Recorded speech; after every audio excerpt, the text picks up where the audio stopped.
Holy crap, is it a great time to be a gamer right now? This is definitely going to be the longest video I've ever made.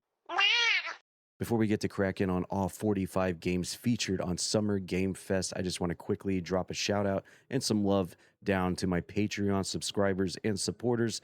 Thank you very much for supporting me on that program, and I really appreciate it. And as usual, if you like this video, please consider dropping a like and a subscribe for more content just like this. And I would love to hear your thoughts. Did I get my list pretty accurate? Was I dead wrong? I would like to hear your opinions on this list because everyone's thoughts are going to be completely different. Okay, coming in at number 45 is going to be Mafia the Old Country with the Man of Honor story expansion, which is coming out right around the corner on August 14th, 2026. And we'll just go right into the negatives first. And that is just simply put, I've never played any of the Mafia games, not even the OGs, not even the originals. So, kind of the whole concept of the Mafia franchise and the game is kind of lost upon me. I understand that this is kind of like a prequel game to the original games, and I've always thought the graphics looked really good for this, even when the original Old Country game was coming out. So it does have that going for it, but in terms of like the story and just like experiencing the game, I really don't have any knowledge or experience with it whatsoever. So this was just another trailer to me. And on top of that, it was just kind of like a story expansion of the Old Country, not like a full-fledged game release. And while this is at number 45 and at the very bottom of my list, that is no way indicative of this being like a terrible game or anything like that. So I don't want anyone to think that. It's just a simple fact that it was just a kind of an expansion to an existing game, and I literally have no experience with the franchise whatsoever. As far as the positives, I thought the graphics looked really good. I even thought the graphics for the original Mafia the Old Country looked really excellent, and I was really impressed with the way they did the graphics for it on the original release. And there was a giant pop in the crowd and the Summer Game Fest audience when there was the big face reveal at the end of the trailer, with when you have like the two characters sitting at the table and then his face comes out of the shadows, and then people, you could tell people who have experience with the Mafia franchise knew exactly who this character was, which is basically kind of like a Dawn character callback to the original Mafia game, the OG, if you will. And so it got a big pop out of a lot of people, and I think that is actually a really cool concept, is to have a brand new game but bring a character and bring him all the way back around from the original game and kind of just go full circle with it. I thought that was really cool, and I was really happy for the Mafia fans out there to get that. All right, coming in at number 44 is going to be the Grounded 2 update, which is coming out August 11th, 2026, so right around the corner again. And the reason why this is at number 44 is because it's just an update for the game. Grounded 2 came out July 2025, so it's been basically a year now since it's come out. And we'll just jump right into the negatives. Number one, I don't have any experience playing any of the Grounded games, although I really want to because this game looks a lot of fun. And I'll get into a positive about that here in a second. But I just don't have any experience with the Grounded games. And that just is automatically going to put it at the very bottom of the list for me personally. And it's just an update to an already existing game. So typically, DLCs and expansions like this to games that have already been out are going to be kind of towards the bottom of the list anyway.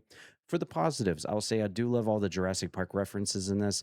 I guess it's called Into the Abyss. So like there's going to be giant lizards now featured into the game, and I really liked the lizard footprint with like the water shaking. You could definitely tell that was a Jurassic Park reference there. And as well as Grounded 2 has co-op crossplay, which I am a huge advocate for.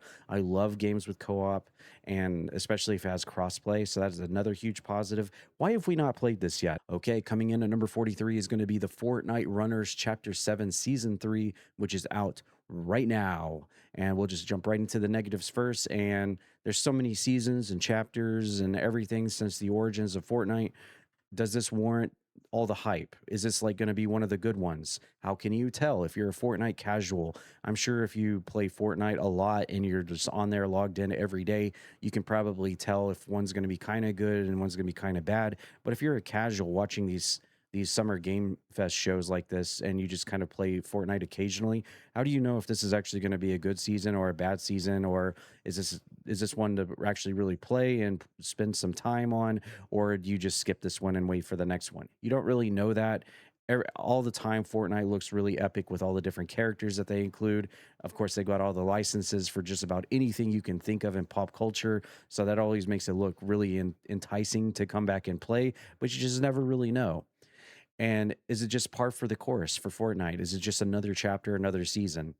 I don't really know. So for that, it's kind of at the bottom. Plus, it's just another chapter in a season for Fortnite. So it is kind of par for the course in a way, isn't it? For the positives, I do want to say that the marshmallow looking guys do look cool. I guess you pick these small little, I just call them marshmallow guys, but I guess they're like little power up guys. You pick them up and you carry them around while you're playing Fortnite, and they give you special power ups. And there's three different kinds, I guess.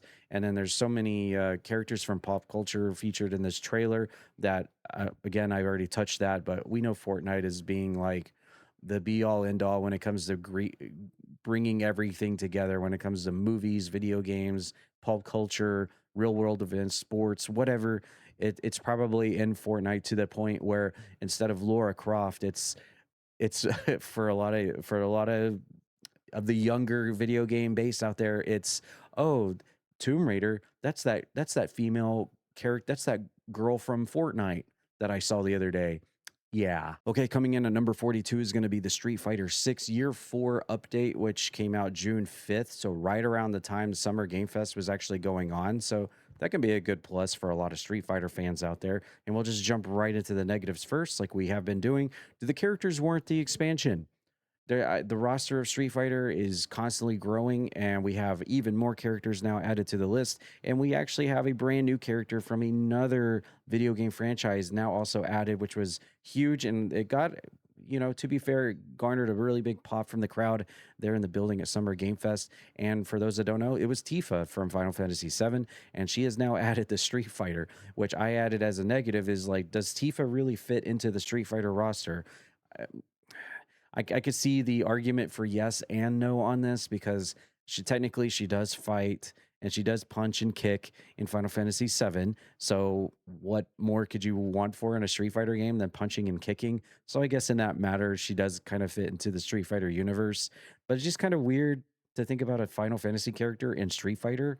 Is this the gateway drug to more characters that we're going to see coming into Street Fighter from here? I don't know. I had kind of mixed feelings about it, but I could really just lean either way. On top of that, this was just kind of like just another season update for Street Fighter 6, not a full-fledged game release. So again, this is why it's kind of at the bottom of the list, but in no way indicative of it being a bad game or a terrible experience like that.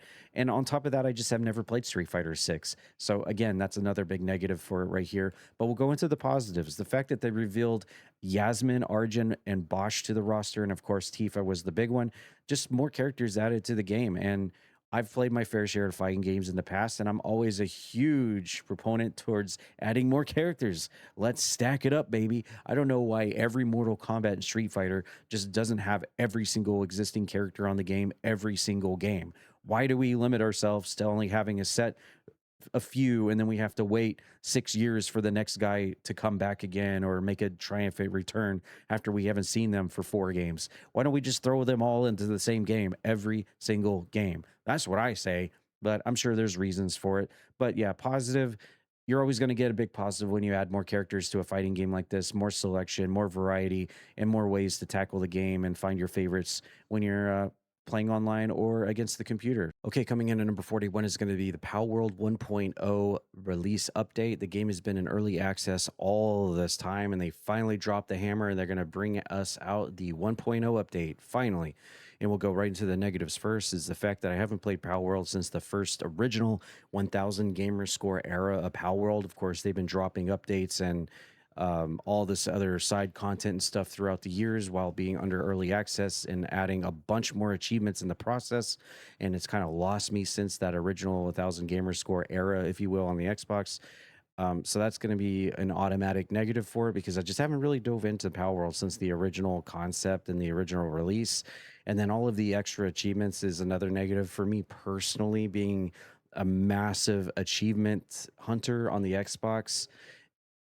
Anytime you add even more achievements to a game that you thought you had already finished, it's just kind of a big hassle. And it's like, come on, man.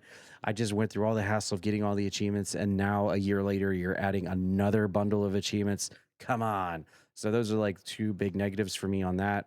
It's just not being an active player of Power World, I guess now I have to jump back into it again. And for the positives, I'll say that there's going to be more pals. The trailer was really beautiful. I love the animation for the trailer. They really showcase themselves as trying to differentiate themselves from the whole Pokemon thing, that's been going on ever since Power World came out, going through lawsuits and people just saying that this is like not Pokemon, Pokemon at home or whatever. I think Pal World really established themselves as their own identity and their own brand with this trailer, especially on a stage as Summer Game Fest. I mean, that's pretty big to be able to do something like that. So I'd say that's a positive to give people that love Pokemon an alternative with a little bit of a twist to it.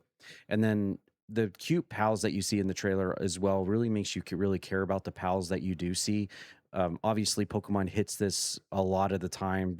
So many Pokemon are just really cute, and you just can't help but love them and want to get plushies of them and want to call them your favorites and whatever. I think Pal World is also doing the same thing here with some of the pals that they showed off in the trailer and some of the more established pals as well. As you see these pals that really stick to you as a person and personally you're like, oh, I like that one, oh, I like that one, oh, I like that one. So I think there's enough pals now for everyone to kind of come on board and try the game out. But the big thing obviously is that it's finally 1.0 and coming out July 10th, so they really mean business, and that is exactly a month from now. I can't wait to jump into it and see what all has changed since I was playing it and I got all the original gamer score. And whether or not I'm looking forward to getting all the achievements, I guess we'll find out. All right, coming in at number 40 is going to be the RuneScape Dragon Wilds update for September 25th, 2026. And I had already covered this in the Sony State of Play ranking that I did, and I'll include that somewhere on the screen. It'll pop up for you anyway, so go check that out as well.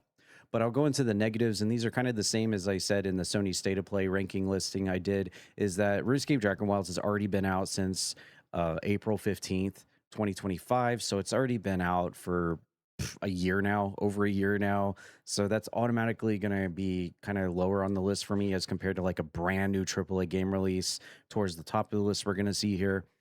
Does the game deserve the time and effort as an MMO compared to other games out there? I mean, there's so many MMOs out there, and you only have X amount of time as a gamer and a player. Does RuneScape Dragon Wilds fit on the top of the list? Is this going to be a priority MMO for you, knowing that you only have a certain amount of time to be able to play these games? Does it hold up to that? I don't know. I would like to hear your comments if you've actually played RuneScape Dragon Wilds on Steam or PC since it's already been out for a whole year. How does it stand to you compared to other MMOs? Because there's a lot of gamers out there, but we only have X amount of time to play our video games, right? So tack this on as another MMO to add to that list that you wish you had more time to play. You know what I mean? So those are the two negatives for it.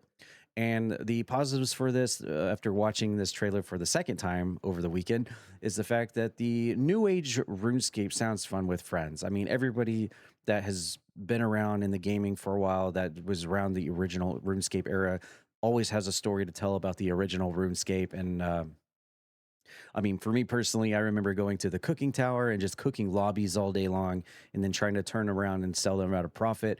That's something that sticks out to me when I used to play the original RuneScape. And I was very much very casual. I didn't like deep dive into it or anything like that. That was basically all it stood for me, was just trying to capitalism, try to sell lobbies and turn a profit in my cooking tower and then bake cakes and stuff like that.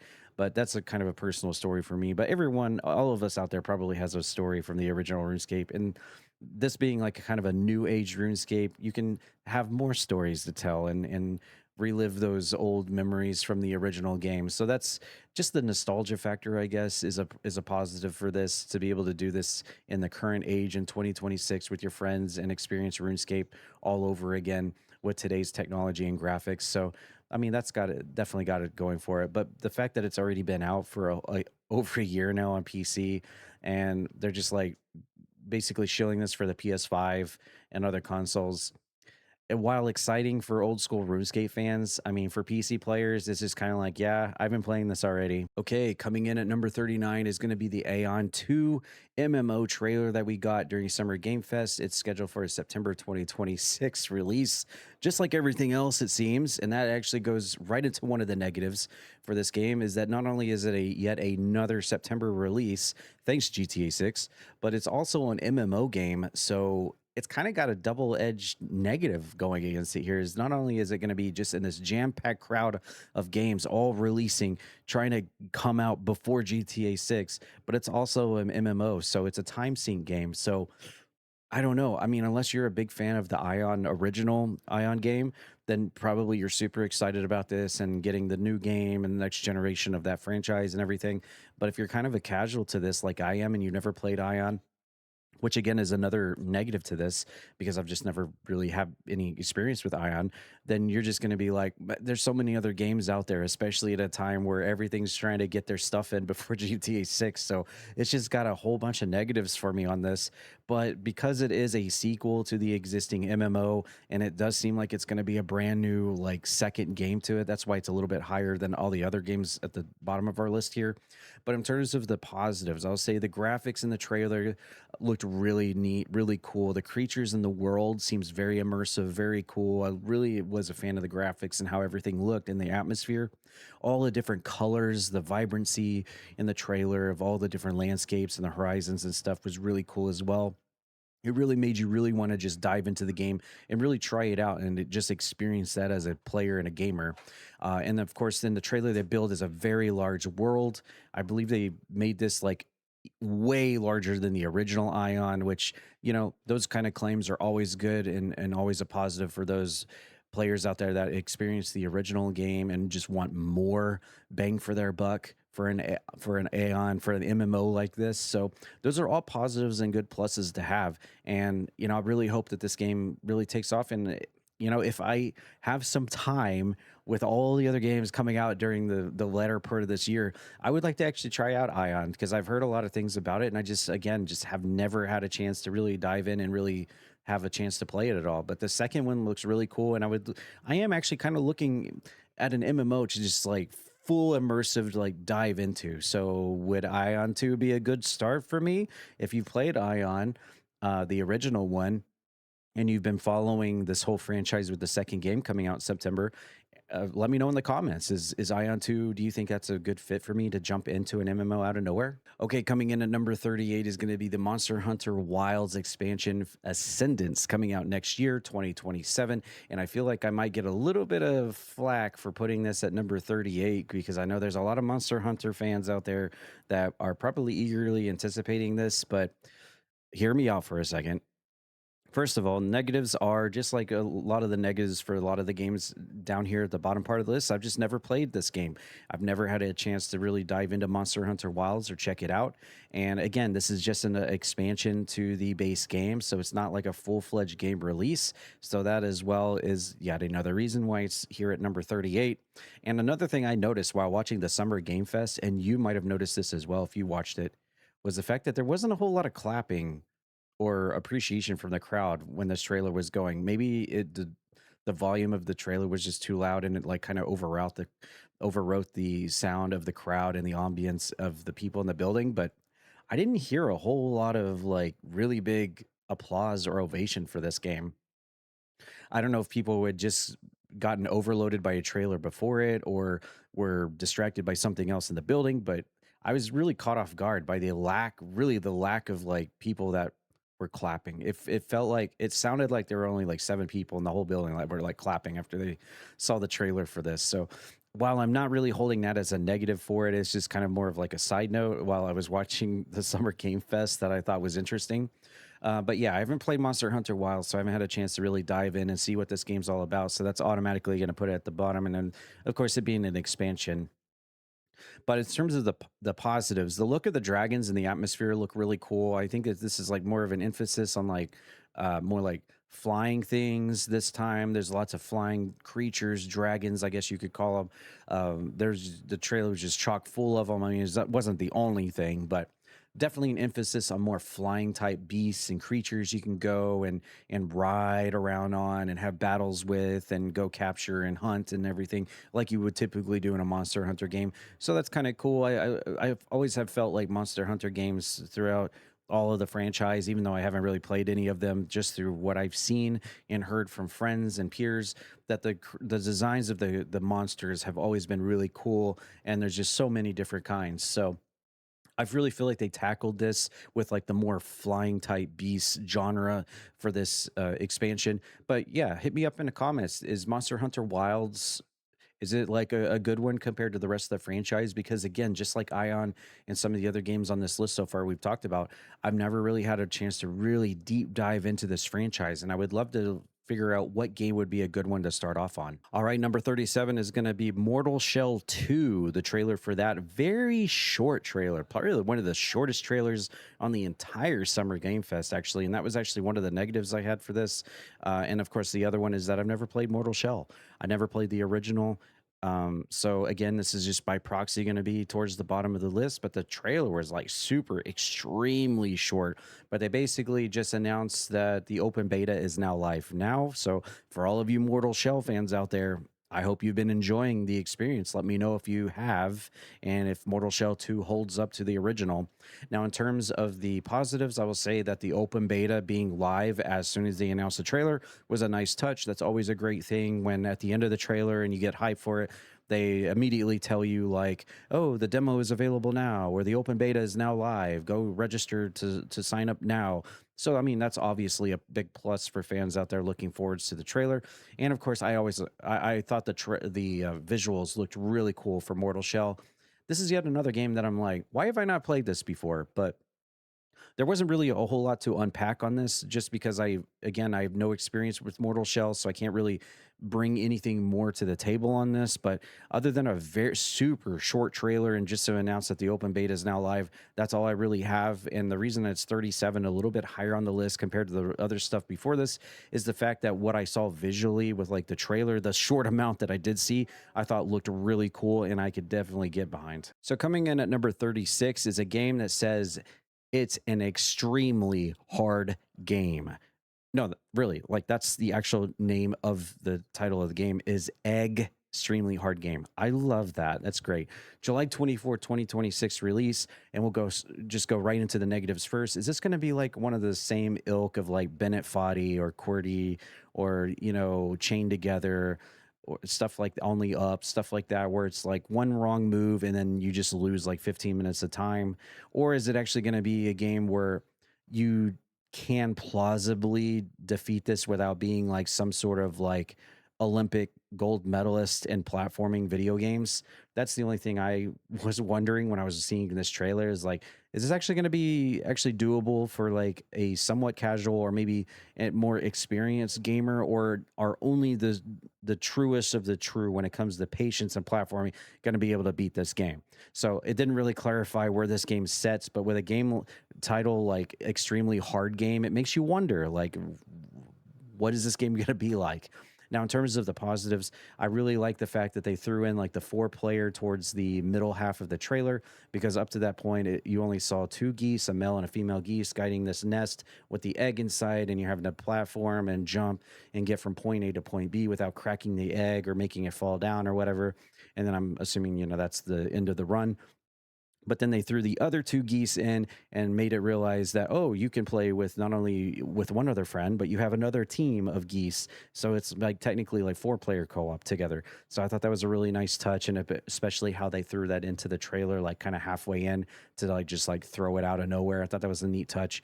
I thought the aesthetic of the game, the graphics and everything was like, gave me kind of like Untitled Goose Game a little bit, even though not just because it's geese, but just the art style kind of gave me some vibes of that a little bit. So I thought that was kind of a neat little touch there as well. And of course the cosmetics. I mean, you can't go wrong with cosmetics, unlockable cosmetics, changing colors, hats, costumes, whatever. That's always going to be a plus when you can customize your character for sure. But the biggest thing that really holds me back on this, and is why is at 36, is because I just absolutely suck at the Bennett Foddy type of games. And with a title like Egg Extremely Hard Game, is this trying to tell us that that's what another game, that this is going to be another game like that? Or are they just making a play out of the title and it's going to be fine? It's going to be fine. It's going to be challenging, but you'll be able to advance through the game. We don't know right now. Okay, coming in at number 35 is going to be one of the first games that they showed on the Summer Game Fest, and that is the Mighty Cuphead Adventure, which is currently in development now. And basically, it's just kind of like a Super Mario-esque NES side-scrolling, super retro-looking game of the Cuphead franchise and universe, even more so than the retro style that the original Cuphead actually looks like. Like this looks like it legitimately comes off of an NES cartridge from back in the day. But we'll get into the negatives here first, and that is that the only one I really had here was that there wasn't really a whole lot of gameplay to really see the game. Of course, they did show like some of the platforming and how you traverse through the game and everything in a very like as I said, like Super Mario NES looking setting here. But I guess I felt like I didn't feel quite fulfilled in terms of the actual in-game footage of what we got to see in the trailer. It seemed like it just kind of like flashed to it for a little bit and then that was it. I would have liked to see a little bit more gameplay and some of the different level designs and different creatures or monsters or enemies that you come across, and just kind of get a more look at the game. I understand it's currently in development, so we'll see a lot more of that. But as it stands right now, that was kind of my only negative. In terms of positives, I said here that it looks just like an NES game. Like you could literally just slap this inside an NES cartridge and you would actually believe that it was on the original Nintendo in the 1980s or early 90s, you know? So that was really cool. I really like how games have went back to that old retro style like that to make it really look believable that it would come out during that era.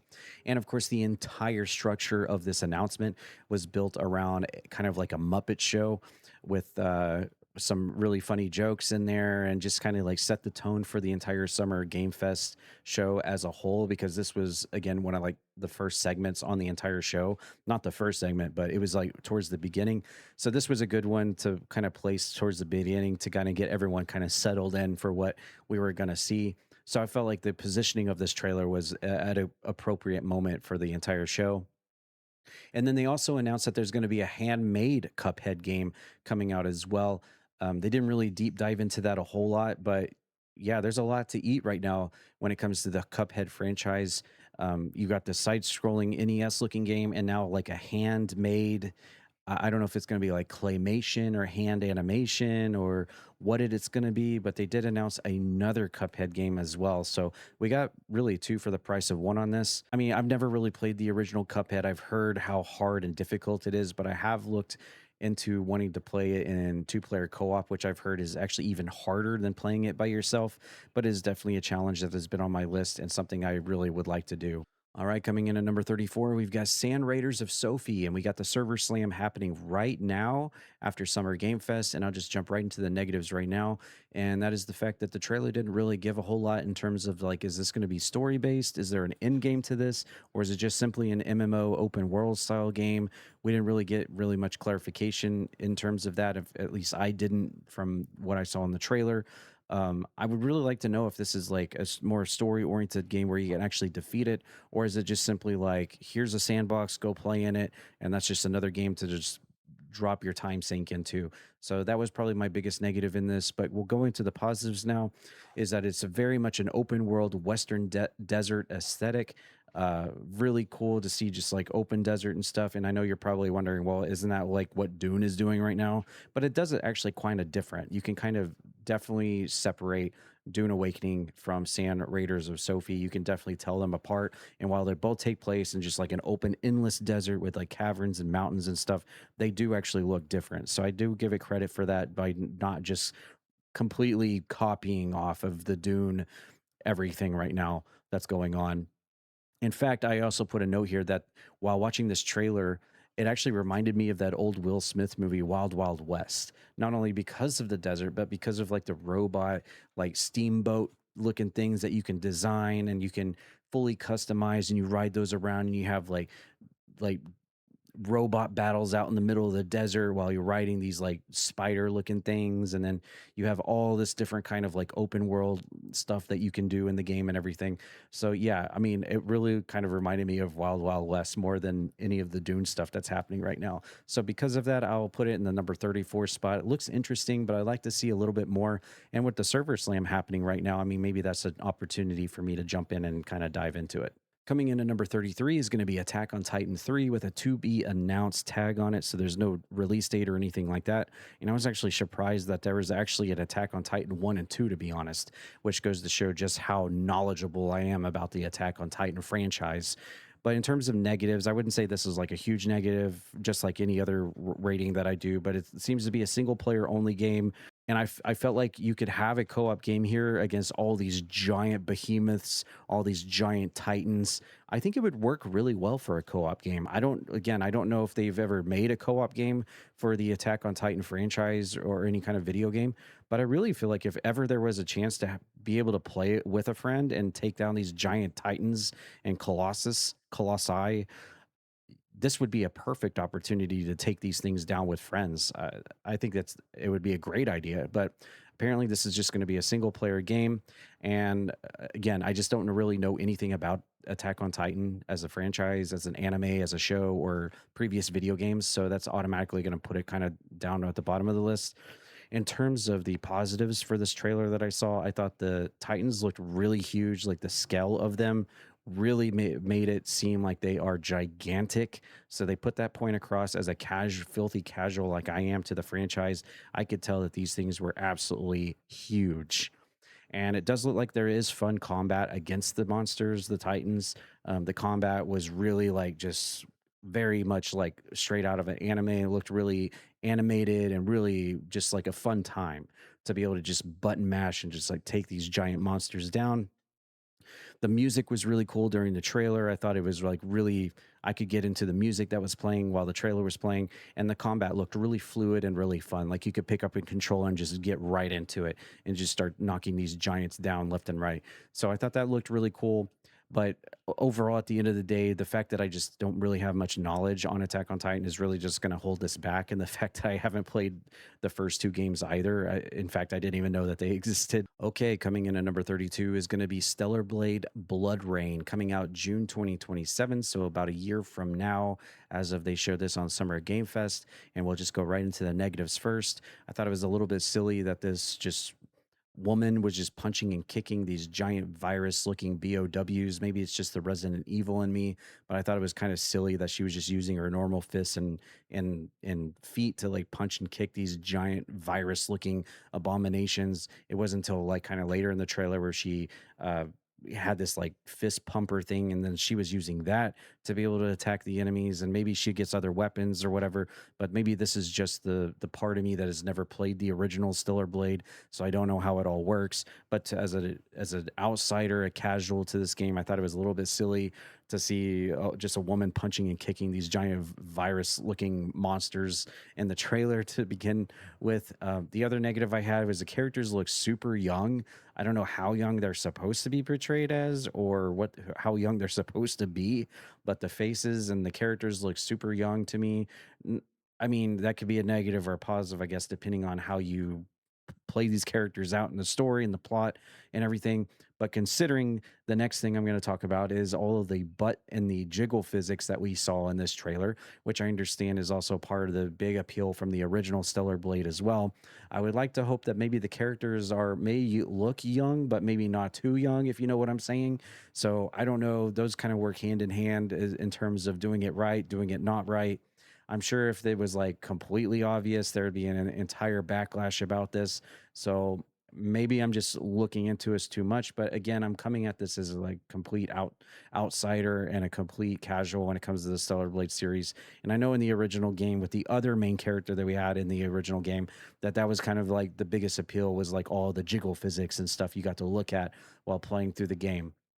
And again, depending on who the character is, I'm not against any of this. So I guess it's just the way you portray the character and who the character is and what their story is. But in terms of the positives, I thought the facial animations and the look of everyone's character faces was really well done. I was like, wow, okay, those graphics are actually pretty good. So I was really impressed with the look of the facial animations of the main character and some of the other side characters in the game.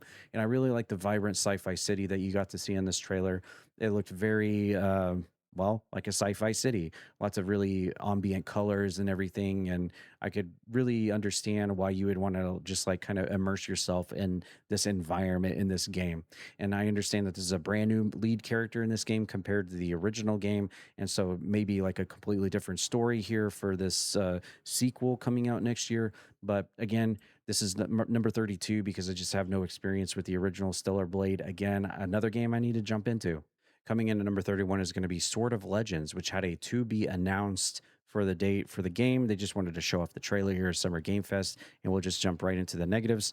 And the first thing that I thought of when I saw this trailer is this is just another Asian-based Souls-like game. And I kind of covered this in the Sony State of Play as well.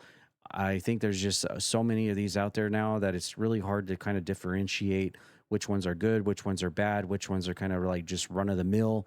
The market for this is just so oversaturated to me right now, in my opinion, that every time you turn around, there's another like Japanese looking Souls like game out there that's coming out, and this kind of fit the bill to me, in my opinion. And it was just kind of hard to like differentiate this compared to all the other ones that are already out there to get excited for. In terms of the positives, though, I really enjoyed the music during the battle. I thought it was really a music that you could get into. I really felt myself like getting immersed into the battle because of the music, so they chose correctly for that in the trailer. I really liked how charismatic the boss was that they showed in this trailer. That's always a fun thing to do when you have a boss that can actually be as charismatic or maybe even more charismatic than the main character that you're playing as. So that was a plus. And then I enjoyed the summons. They showed off like some of the this giant thing that could help you fight with a giant like a bludgeon thing, and he was helping fight this boss during this trailer and this boss fight. And I thought that was cool. I'm a sucker for summons. I used one throughout my Elden Ring playthrough, and I'll probably continue to use summons in these types of games. So that was really cool to see. And it looked like he was actually doing some damage, and his AI was actually doing things rather than calling a summon and they just stand there and not do anything or run into a wall or go running off somewhere in the distance. So that was also good to see that actually in that trailer, in that moment, the AI was actually doing what it was supposed to be doing. Okay, we finally cracked into the top 30, and coming into the 30 spot is going to be Gundam Rogue Orbit, coming out next year in 2027. And I'm going to tell you right now, I am the first one to tell you I don't know anything about the Gundam lifestyle or hobby or franchise or anything like that. So that's going to be one of the negatives immediately and making it number 30 spot. But the other thing was in the trailer for the game, it didn't really show anything in terms of like how the game progression is going to work. Like, is it going to be more story based? Does it have main missions, or is it more just like an open world game where you just go around and you just fight, have these giant Gundam battle fights everywhere? Or is there like an in game? Is there a way to actually complete the game? They didn't really specify that, and I understand there's more time to kind of reveal more of that until next year. But in terms of like the positives for this game, I thought the graphics looked really neat for what it was trying to portray. The giant robots, or I guess you could say Gundam, looked really neat, and the designs looked really cool as a complete casual and outsider of the whole Gundam phase and everything fandom, I guess you could say. So it kind of had an appeal to it to bring me in, and I would like to know more because I'm always open to broadening my horizons. Coming in at number 29, we have Soulframe, made by the developers of Warframe, and it is currently in pre-alpha right now. And we'll go right into the negatives, which was, is it kind of like Warframe where it kind of feels like it's just kind of like an endless game where there's no reward for trying to do everything in the game? You don't get like a credit scene or an end game. And maybe you do get that in Warframe. Maybe I just haven't played enough of it to get that point. But I always felt like Warframe was just kind of just this endless game that you could play with friends, and there's really no end to it. There's no sense of completion to it. Maybe I'm wrong on that. Let me know in the comments. But in terms of this game here, I had my negative was kind of the same as Warframe. Is there a way to actually complete this game and feel that sense of accomplishment and get that in game and get those credits where you really feel like you've completed the game here? In terms of the positives, much like Warframe, this game, it seems to be single player or online co-op, so that's always a big plus for me. I really love the look of the fantasy world here. The aesthetic looks really neat. In fact, when I first saw this trailer open up for Summer Game Fest, I thought it was going to be kind of like an Elder Scrolls expansion again. That's kind of the ilk that it's going for here. And then when I found out it was just kind of like basically Warframe, but in like a more medieval and fantasy RPG setting, I was like, okay, that's pretty cool. I can get behind this. And of course, you always have the plus of having existing games under the belts of the developers, which is Warframe, which is a game that has certainly taken off and is definitely a cult favorite on Steam and PC and everything. And then the animals that you see in the game, the creatures and everything in the trailer, were really well done. I really especially like the skeletal horse, the giant ogre looking werewolf things, and then you have mounts here. just the beauty of the game as well, the sunsets, the giant wolves and everything definitely gives that sense of like very medieval style of gameplay, and I'm actually looking forward to this. Just the fact that I don't really know a lot about this, and the fact that I'm not sure if this is actually a game that you can fully complete kind of holds this back, but and the fact that it's in pre-alpha right now, because there's certainly a lot that can change between now and the game actually being fully officially released. So that's why it's at 29, but certainly something that I'm keeping an eye open to. Okay, we are into number 28 now, and I feel like all of the games from here all the way to number one is starting to become the meat and potatoes of Summer Game Fest for me personally. But coming in at number 28 is going to be the Assassin's Creed Black Flag Resynced, coming out July 9th, 2026. So, about a month from the recording of this video. And wow, what can you say about Black Flag? I mean, a lot of people consider this the best Assassin's Creed that's ever come out, right up there with Assassin's Creed 2. This gives you another opportunity to jump back into it again. But before we get into all that, we'll get into our negatives first. Um, the only thing that I really had to say about this trailer was, and maybe it was just because I just saw it once and never really went back to go look at the trailer again. Maybe I should have for this video. But my one negative was that the graphics look slightly better. Like I couldn't really tell from watching this during Summer Game Fest that the graphics were like out of this world, mind blowingly much better than the original game. So I don't know if that was actually what anyone else saw. Let me know in the comments. But just from what I remember in the notes that I took down for this trailer, it just looked like the graphics were just a little bit of a gloss over what we've seen before. I would have come to expect to see the graphics in 2026 to be a lot better than what they showed, but maybe again that's just me just one and done watching the trailer, and maybe they do actually look better, but that was the only negative I really took away from this. In terms of the positives, again, this gives people another chance to play a great story, a great game. Again, a lot of people would mark this down as probably the best Assassin's Creed that's ever been made. This is the ship combat start here, and just there's so many good things and good plot points about this game that people really have grown to enjoy. The connections to the other games that we have here in terms of some of the characters and the ship combat. I mean, I go back to that again. Everyone always talks about the ship combat when it comes to Black Flag, and me being able to experience this myself for the first time a few years back, I can understand why everyone really enjoys this game. So there's a great chance for everyone to jump back into it again, and probably with all brand new achievements as well. So you got my ears perked as well. It's just a dang shame that I wasn't able to secure myself a key through this because of my Ubisoft partnership with the limited keys that they had. I tried to go in and grab one, but they were like, no, we've already ran out all of our keys for this game. So I'm like, oh, that's awesome. So yeah, I guess I have to empty my wallet for this one when it comes out next month.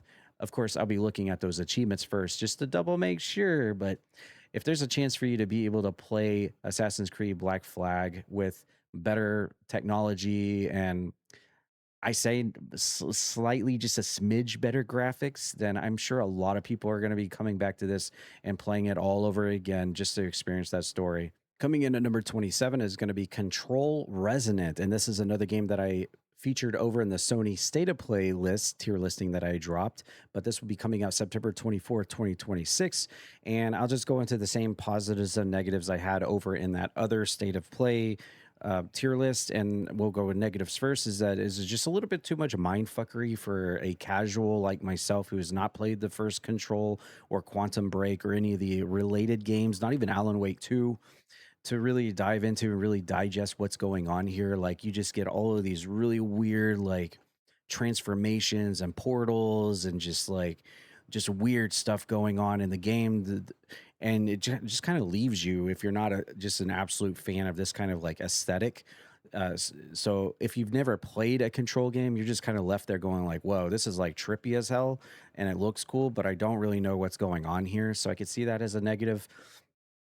And then just the simple fact that I haven't played the first Control game yet. I understand that it has a lot to do with the original game, and some of all of the whole Remedy family of games all have, for the most part, something to do with one another as of late. So if you haven't really played much into those, you're going to be kind of left behind. So it kind of encourages you to play some of those older games to get hello, get with the program. Here comes a new control. You should know all this stuff by now, kind of thing. In terms of the positives, I thought the visuals were super wicked. The fantasy world bending elements where you're like upside down and just like portals and things going crazy and like shifting visuals and colors and everything. They do a really well job with that. I mean, Remedy knows what they're doing with those kind of aesthetics and visuals, and they do it very well. So I will hand it to them. Even though I'm confused watching this thing, I'm mesmerized by how cool it looks, and it definitely encourages me to want to play Control and Quantum Break and all the other games to get myself in the know to get prepared for this because I want to experience this while also knowing what's happening here. We are now at number 26, and coming in here is going to be one of the few racing games that we saw on Summer Game Fest, and that is going to be Clutch with all caps coming out 2027, so next year. The negatives for this was I thought, was there too much story outside of the car for racing gamers? Because this game is obviously trying to appeal to those racing genre gamers out there that are looking for their next fix. With it's not being Need for Speed or Forza, this is a whole brand new IP coming out here, and is there just a little bit too much fluff? And are we not enough racing on this? That's the one thing that I am thinking of when I see this trailer. Not for me personally, because I'm not one of those. I can certainly appreciate a story if you're not just stuck inside the driver's seat of a car the entire gameplay. But was it going to be a good enough story to make that choice and keep the player engaged and interested enough to have this side story going on? Or is the player the whole time just going to be like, can we get through this? I just want to get back to racing again.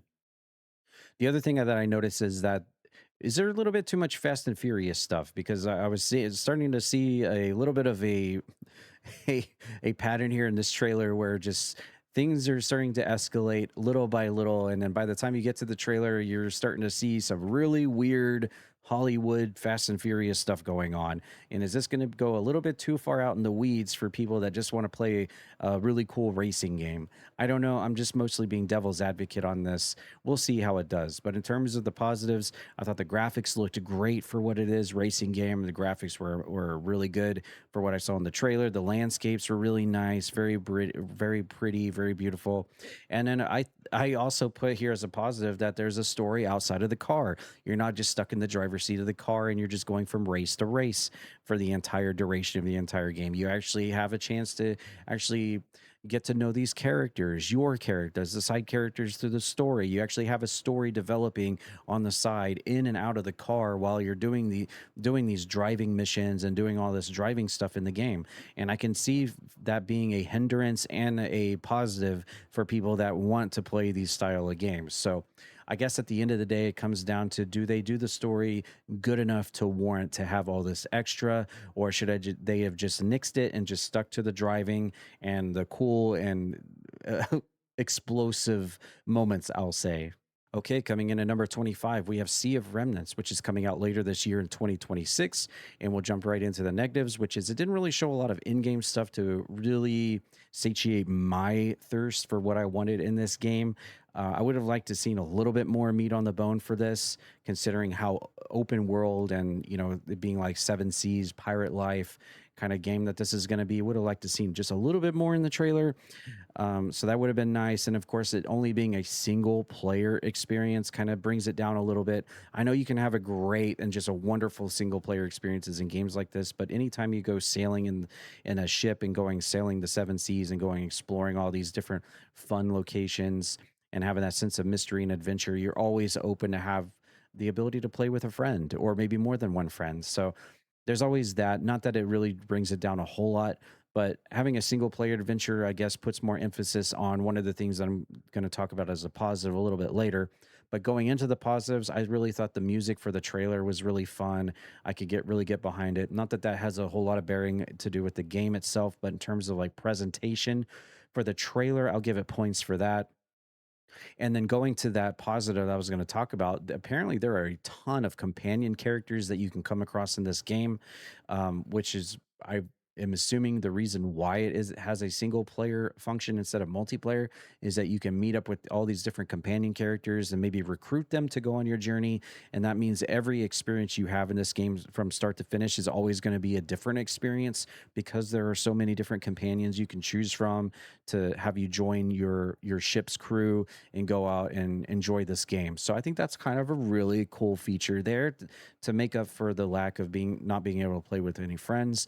And then of course the last thing was probably the biggest thing that most people probably took away from Sea of Remnants, this trailer, is the fact that all the characters are very like puppet folk looking. They have this puppet aesthetic to them for the style of all the characters, and it really stands out. You don't really see a whole lot of artistic design like that in terms of characters, especially in the niche genre of like pirate sea games like this. So I think they're really trying to think outside the box, do something a little bit different, so it's not just more of the same old when it comes to the game we're all thinking about here when we talk about going out sailing and enjoying the entire open world, right? Well, Sea of Remnants tries to do it a little bit different here with a few little different things and it being a single player game, but putting a ton of emphasis on ton of different companion characters, I think is a really nifty idea. And that's why it's in my number 25 spot. Number 24, and we have Star Wars Zero Company coming out August 27th, 2026, so later this year. And we'll go right into the negatives. There's no co op function, and it's only a single player game. If you want to consider that a negative towards it, you can. There actually isn't a whole lot of games that are like this, like XCOM or Gears of War Tactics, that are really co op. So maybe I'm being a little bit too harsh on this by making that a negative. But considering that's really the only thing I could think of while watching this trailer, I mean, that's a good thing, right? In terms of the positives, I really like the fact that you get a bunch of different clothing and gun cosmetics for this game for all the different characters. You get familiar characters as well from the Star Wars universe, and you get this game that's taking place between the very original movie Phantom Menace and the second movie, which is Clone Wars. So way back, or like super early in the movie timeline. And then, of course, the big reveal at the end of the trailer with General Skywalker as well. And just by looking at him and how he looks and his clothing and stuff, you can kind of just by that kind of tell where this game sets in the Star Wars universe in terms of like timeline for the movies. But watching this, I didn't really know how to take this trailer at first because I didn't know what this game was going to be about. But then the more it showed more of like the gameplay and stuff, I was like, okay, so it's like Gears of War Tactics, because that's like the biggest game that I am familiar with when it comes to like the XCOM and strategy, turn-based strategy games like that. But I think this is a pretty fun take on the Star Wars gaming. I don't think there's been a Star Wars game that has come out in this kind of video game genre. You can let me know in the comments if there has, if I'm wrong on that. But I enjoyed it. It looks really cool, and I can be a fan of these types of games. I really like Gears of War Tactics, other than a few parts got a little bit too hard for me personally. So I guess I'm not the best at these types of games. But from what I saw in the trailer, and especially if you're a Star Wars fan, I mean, you're eating good right now. There's two Star Wars games in Summer Game Fest, so I bet you're really enjoying this. But this is number 24 on my list. It looks like a lot of fun, and I'd definitely be giving this a try. Okay, coming in at number 23, we have Stranger Than Heaven, set for a January 15th, 2027 release date. And the first thing I thought of was Yakuza. And this is coming from the same developers from the Yakuza franchise, so that makes a lot of sense. We'll go into the negatives first. Obviously, we had a lot of emphasis on Snoop Dogg and Tupac being added to this game. I said it here as a negative because do they fit in this game? I don't know. Like, I can see the fan service is there.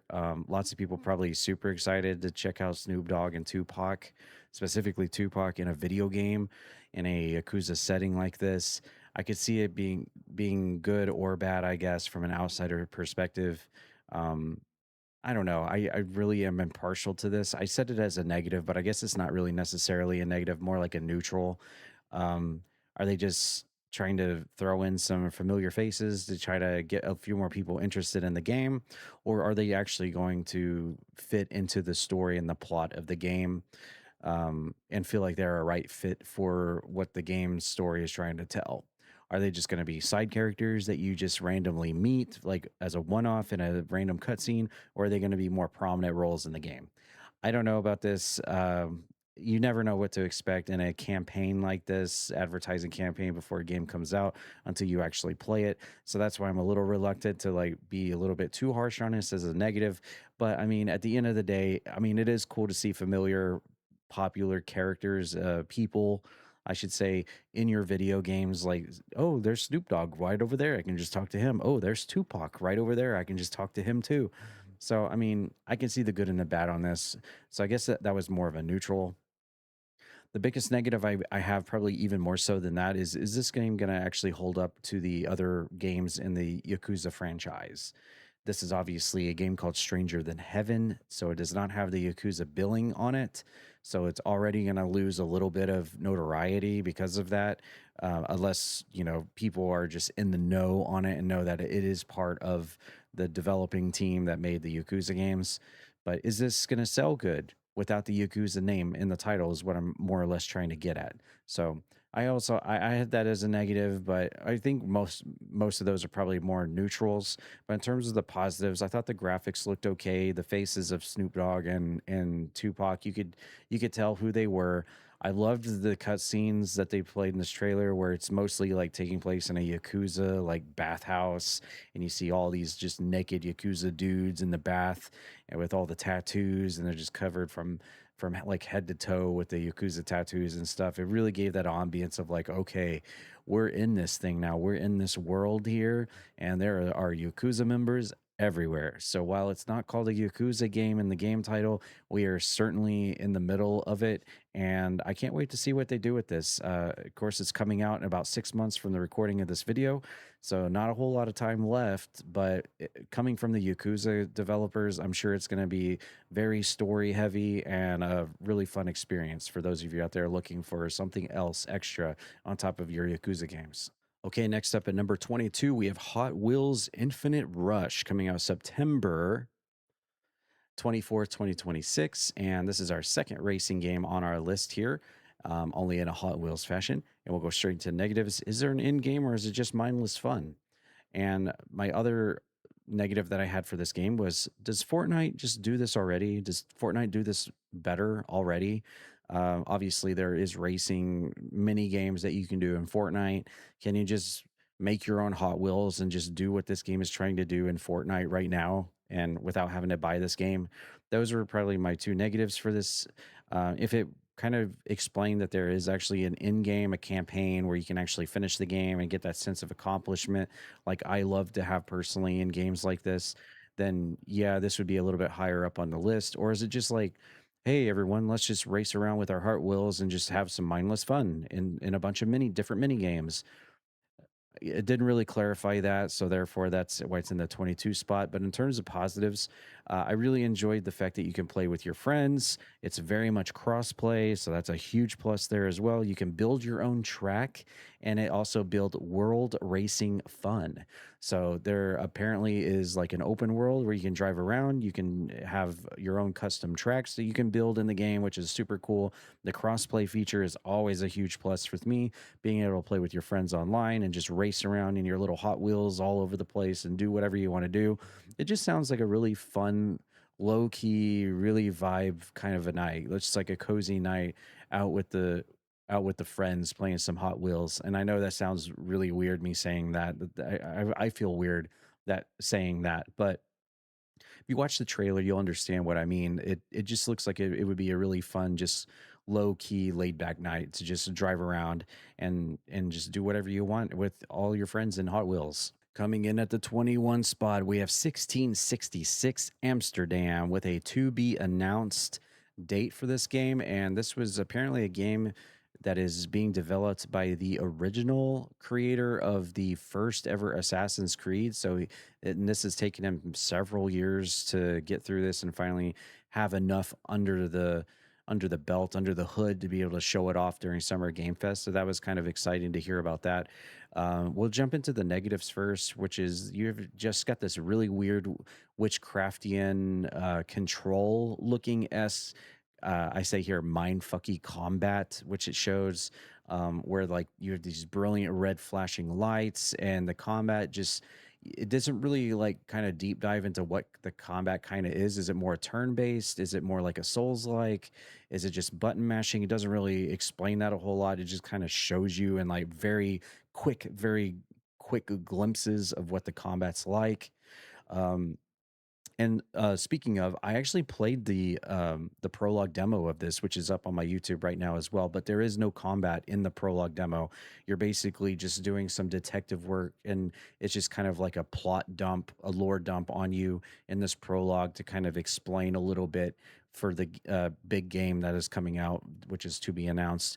In terms of the positives, you get a lot of cute black witch cats all over the place. So if you're a fan of cute black cats, you're going to get a lot of those because this is like more of a witchcraftian game.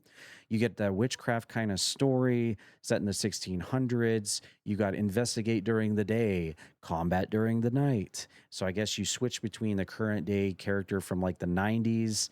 And then you switch back to like the 1600s and play as this witch character that's got all these magical powers, and that's where probably all your combat's going to be involved in. And then, of course, they announced that the prologue is a free installation, which again I have played, and I thought it was okay. I mean, it was a good way to just drop a bunch of lore and story on you for free to get ready for this game, but it's just really a lot of just walking around and listening and reading documents and just kind of trying to let the prologue tell you the story leading up to the game. There's not really a lot of hands-on stuff with it other than like learning how to use one like dynamic to like search through a bookshelf. Really, that's about all you do. There's no combat. You're not taking out any enemies or anything. You're just kind of like figuring out how the cat connects to the witch, and then how the in the current day this woman connects to this witch from the past, and then you've got the characters in the middle, which are like the parents of the current day character, and it's just this whole thing with like three different generations of characters, and that's basically what the prologue is.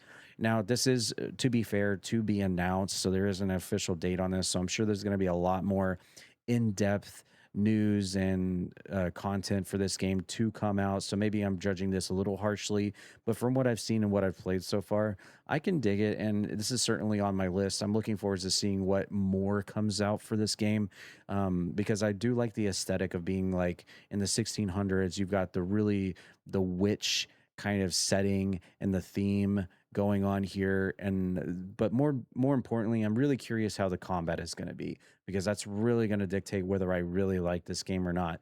And that's the one thing they didn't really tackle on a whole lot.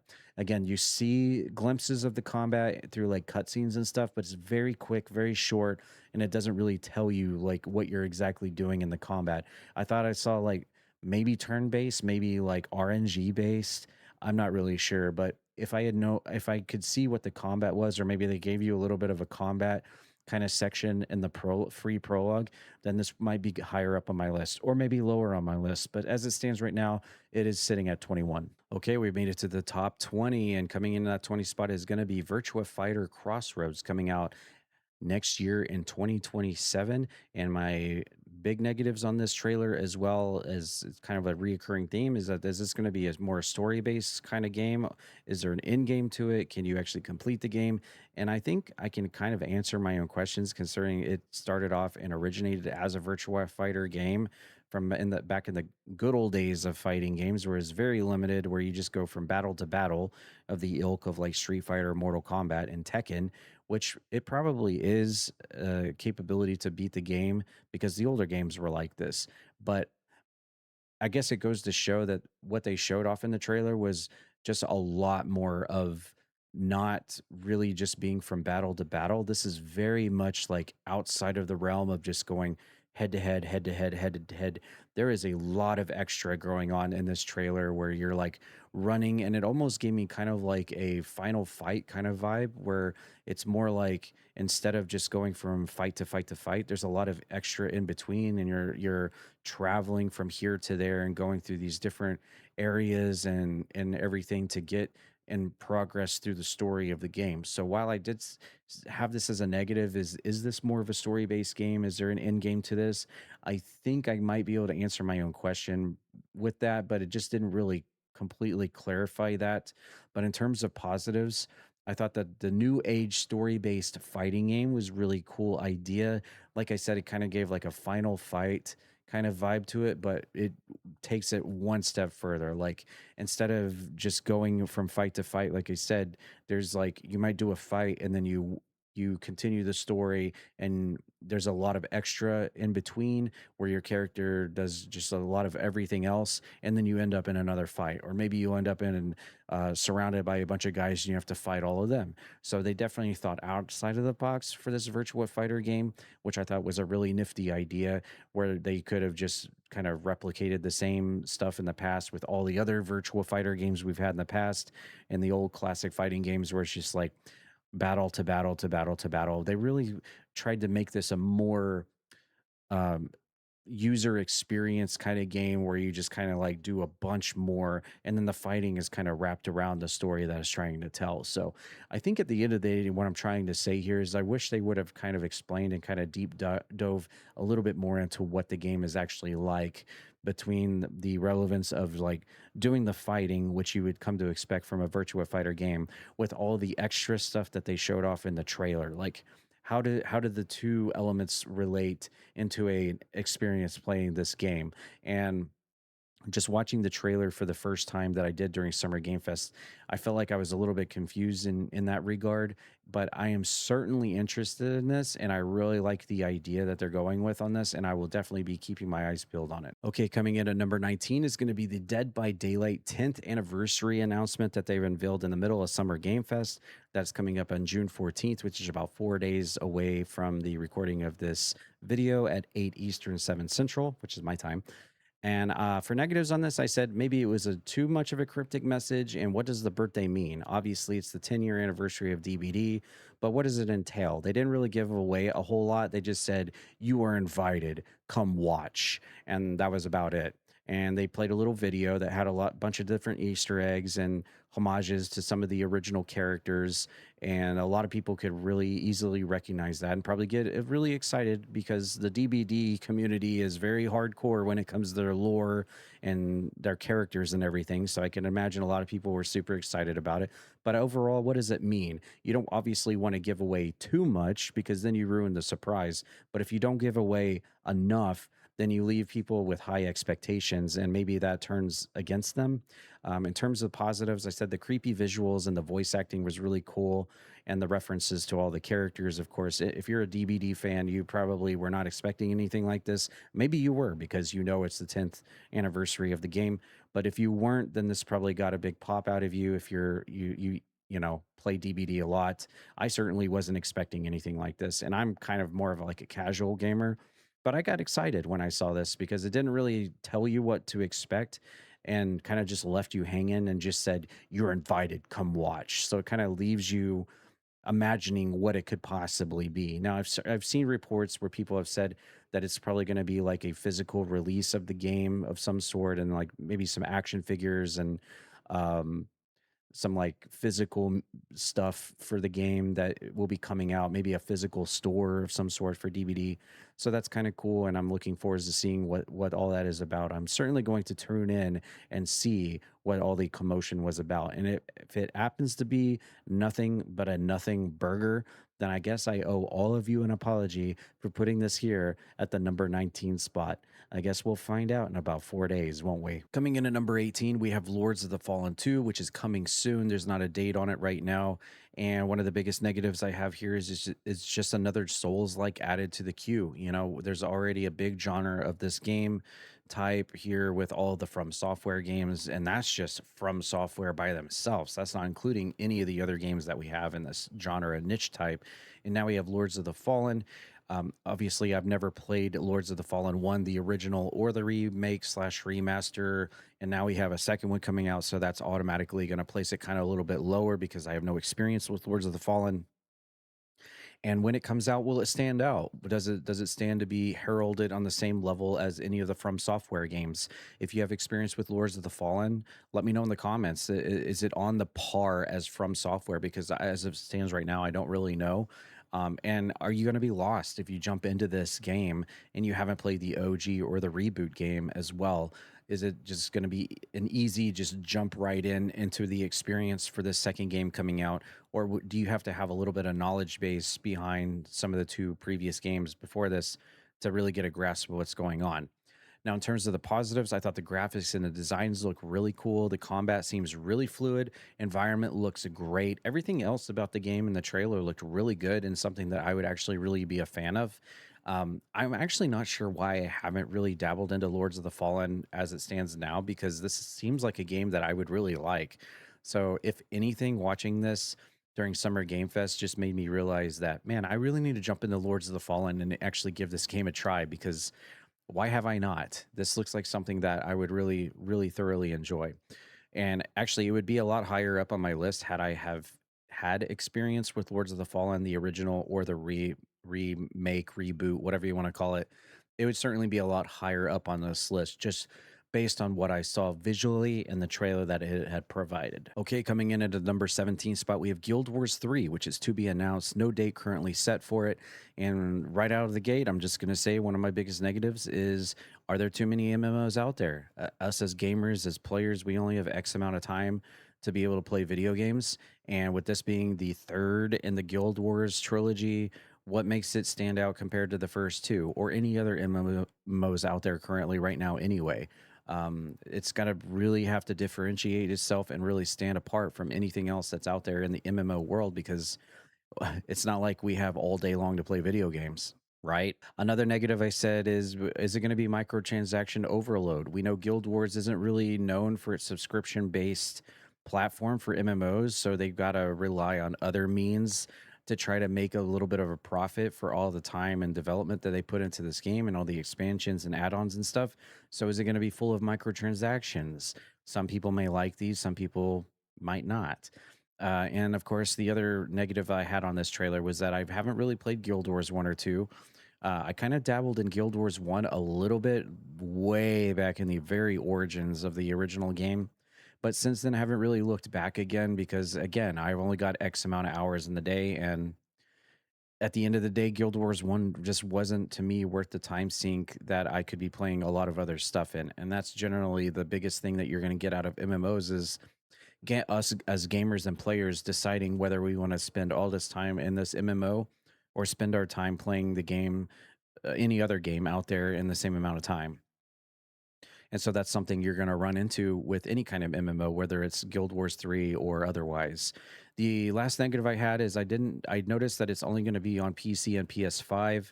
I didn't notice anything about the Xbox. I don't know if that's a reoccurring theme in the Guild Wars franchise where in fact, I don't think I've ever seen Guild Wars on Xbox. So maybe it's some sort of deal between PC and Sony that Guild Wars has. You can let me know in the comments if you know about this. Again, I'm not familiar with Guild Wars, so I didn't really know, but I thought it was kind of weird that I only saw PC and PS5 on the trailer.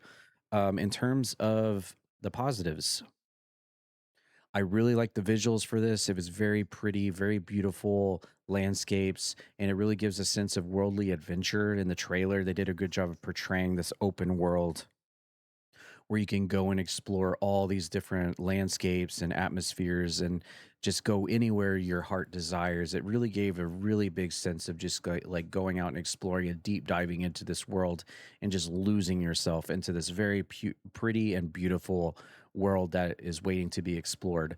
And of course, the ability to play with friends, of course, that's always going to be a huge plus when it comes to video games. And MMOs are no different. You get to play with maybe one friend or a group of friends and just go out and explore this world together and create these moments that you'll always remember. And with it being a brand new game like this and it looks the way it does, I can see this being really, really fun to just deep dive in, because it's the great unknown and nobody really knows what to expect in this when it drops. So right now, as it stands, it's to be announced. There's no date release on it. And I can see the pros and the cons of this. Hopefully, I brought a valid argument to both sides. But man, just watching this trailer really made me want to say, like, whew, maybe I should get into Guild Wars 3 because this thing looks amazing. Coming in at number 16, we have Chronicles Medieval coming in early access 2026. And going straight into the negatives, Does it stand up to the Total Warfare games or the other games where you have this military strategy style of gameplay where you order all of these troops to go to battle against each other in this medieval time period, and you have these just epic, amazing battles against each other?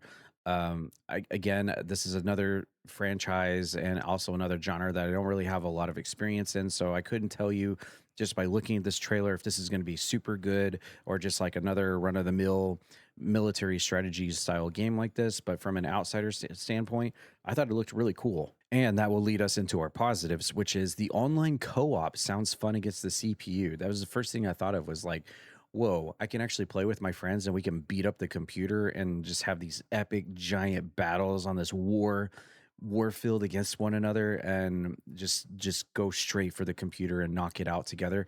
That sounded really cool. Just having this like military strategy with your friend to try to take out this computer in the middle of this war zone. That actually had a really fun and amazing appeal to it. I also liked the music that they chose to play for this trailer as well. Not that that has any bearing on the game itself, but the overall presentation really stood out to me with the Don't Fear the Reaper remix that was playing in the background. Really cool. I got to look that song up here on YouTube. The blood and brutality were really cool that they showed and they displayed, like with the all of the close combat, close quarters, complete massacre looking animations and stuff, just killing people and everything. The blood was everywhere. So definitely bloody, definitely brutal. And the co-op sounds like a really fun. That is probably the biggest reason why it's so far high on this list out of the 40 plus games is because the just the simple fact of thinking about doing some co-op on this in a military strategy game sounds like a lot of fun. Again, I haven't deep dived into the genre or the niche of this to know that if that's a common thing or not, but looking at this from an outsider standpoint, that was the first thing that I was like, oh, wow, that actually sounds like a lot of fun. So I was like, you know what? This is something I would definitely would like to try out, especially with a friend and just try to like beat up on the computer in these endless battles and stuff. The other thing I would have to call into question, and this is kind of a negative and kind of a repeating anthem here on this video, is this something that you can actually complete? Is there a campaign to this? Is there an end result? Is there a sense of accomplishment? Or is it just a series of what if scenarios and you can just play it when you feel like you randomly want to play it? Is there like a list of like battles that you can do single player co-op and you just go through these one by one until you complete them all and then you have beaten the game? Or is it just like a random, just whatever you feel like doing, and then that's basically all there is to it? So that would go into kind of my negative part of the game. But everything else about this looks super cool. The co-op aspect, obviously, the biggest part of this. And yeah, it's I've never actually played any of these, but I feel like this would be a fun one to get my feet wet on this genre. Again, if you have any experience with any of these kind of medieval or military type strategy games, let me know in the comments. Number 15, and we have a game called Last Harbor, which is only billed as coming soon, so no release date on it as of Summer Game Fest. And right into the negatives, I quickly say the PvP could ruin the experience, and is there an end game to this thing? This is basically billed as a zombie apocalypse on a boat. So I was like really interested in this. And then when I started to see that it was like PvP, PvE versus PvP kind of style, like kind of Sea of Thieves, then I was like, oh no, because I have a really horrible experience with Sea of Thieves in terms of PvP. So all that did was just bring back a little bit of PTSD with Sea of Thieves when I watched this, and that was like an immediate negative to me. Is that the PvP could ruin the experience if you're new to this game, and then you meander across someone that's had countless of hours in this game. Are they just going to ruin the experience for any new gamers out there for this? So that immediately brought that to my attention. And of course, the fact that it didn't really show anything about being able to actually have that sense of accomplishment of finishing the game. I know this is like a reoccurring theme here, but I'm kind of a stickler for being able to complete the game if it's going to be a game like that. Is there an end game? Is there a final boss? Is there a sense of accomplishment of completing the game? Or is it more like an endless just go off and do whatever you want for hours on end and just mindlessly play the game whenever you feel like picking up the game kind of a game? It didn't really explain all of that to a whole lot of effect there. So that yeah, those were my two negatives on it. But for the positives, I thought the zombie apocalypse on a boat was a pretty cool idea. It's basically like Raft, where you're like crafting all your stuff on this boat and you're going from place to place. And this zombie apocalypse has broken out. The coral looking zombies, where it's like they're like the zombies, but they've got like coral attached to them. They've got this very like distinct look to them. Was a really cool feature you don't really see in a whole lot of games. The raft like survival I'm a fan of. I really liked my time when we played raft as a community. Was a lot of fun. The PvE aspect I'm always a big fan of as well. Being able to take on you and your friends take on the zombies and just try to survive out on the ocean or wherever it is you're at on the raft.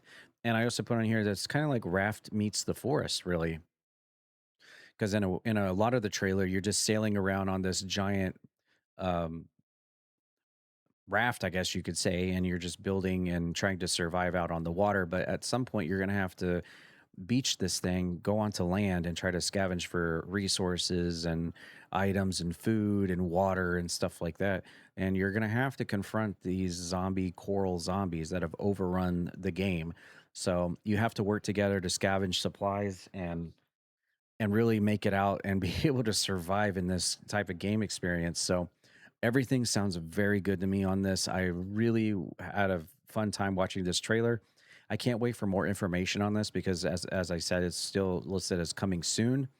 But really, I would like to see if there is like any kind of like PvP locking mechanism where you can't have someone just come in and just like completely obliterate your experience in the game because that just like ends it for me right there.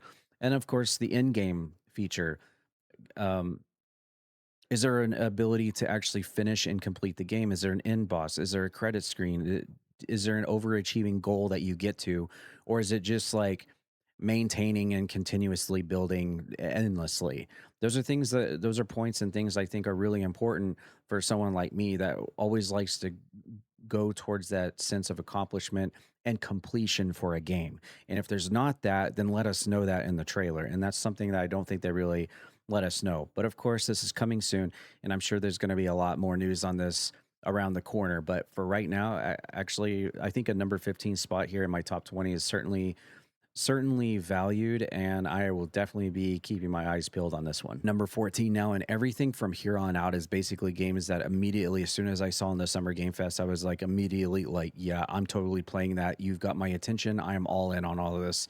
Even the last game, number 15, you could also classify into that, but we're really starting to get into the very important games here for me personally that I took away from Summer Game Fest. But coming in number 14 here is going to be The Wolf Among Us 2, coming out next year in 2027. And my negatives for this are kind of silly, but I put negatives for every game. But the ones I thought of was has it been too long for The Wolf Among Us? Has it been too long for the story of Bigby Wolf? Will this story and the game hold up to the original that so many people hold in high regard? And does Telltale still have it? Obviously, we know all of the stuff that Telltale Games has gone through over the years, the highs, the lows, and the comeback in the return story here. And judging from the crowd response there at Summer Game Fest, it sounds like a lot of people were super stoked and super excited to see this trailer and realize that it is actually about to happen. And more news about The Wolf Among Us 2 is about to be revealed to all of us coming out next year in 2027. So I think a few of those questions can be answered there just from the in-house response from the crowd when they realize that this is what it is. In terms of the positives, and boy, do I have a lot. It's been a long time, and that can, while that can also work against you, that can also work for you because distance makes the heart grow fonder, as they say. And people have been clamoring for The Wolf Among Us for a long time. Obviously, there's been rumors out there about a sequel, but with the whole Telltale thing going on with the company and everything, and I guess it's about time that they dropped it here. Also, you get new fairy tale characters. It looks like it's more of a story, at least from what I gathered of the story from like the Wizard of Oz. You get the Tin Man in there. You got Dorothy.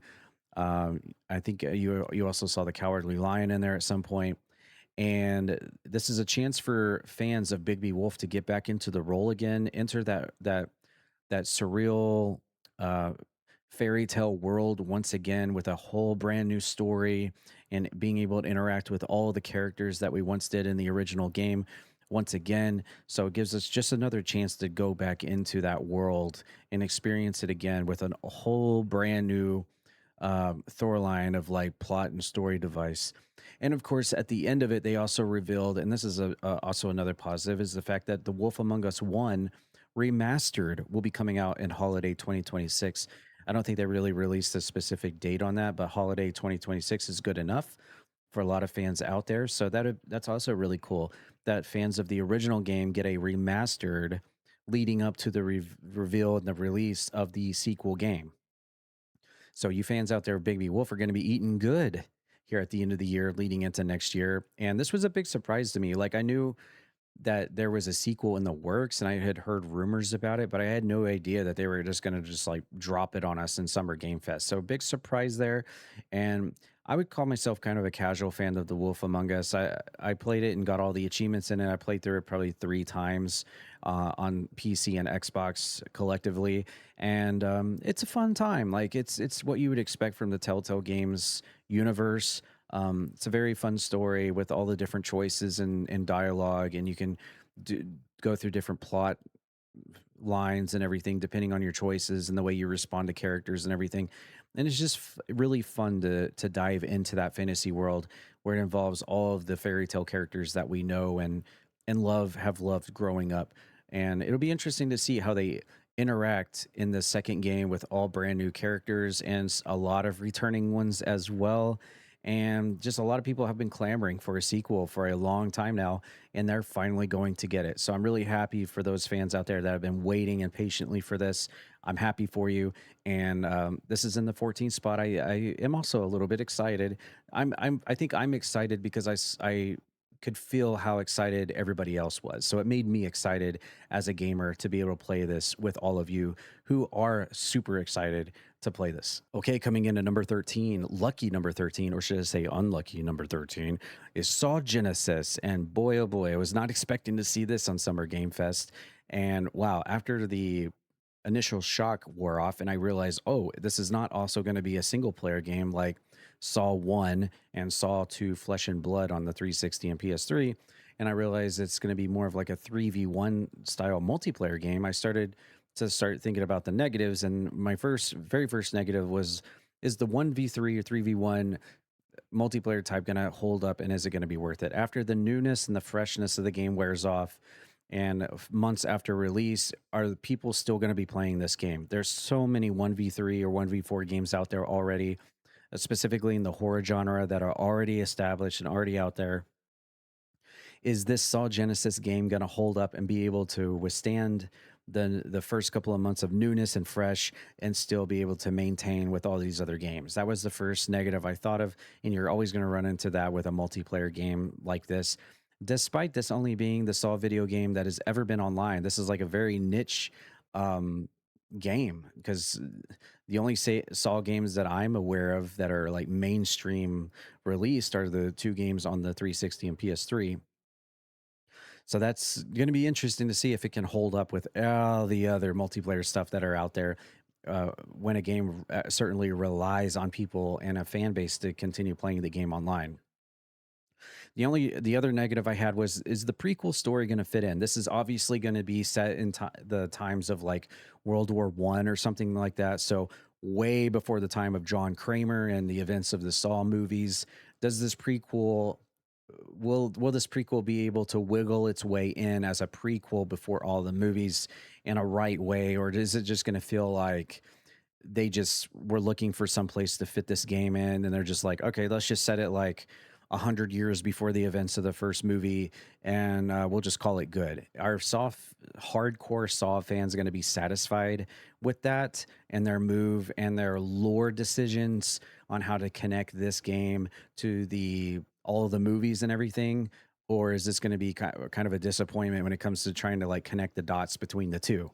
That's another thing that I thought of as a negative. And my last negative on this is, do we really have to go with a multiplayer idea for this? I mean, I've always thought the idea of having a single player Saw video game that's actually good with good storytelling in the game would be a far more better experience than playing with friends. I mean, I understand the dynamic of one person being the person who sets the traps and is playing the game, forcing these other people to play the game, and then you have the other people that are actually playing the game and having to survive and everything, and that can be kind of fun, but also in the same light, I feel like there's a lot of opportunity and untapped potential here in the Saw franchise to be able to create a video game that's a single player experience where it's you just trying to survive, and they do it in a good way. And I keep taking like subtle jabs and strays towards the two Saw games that I have mentioned previous times, because while they're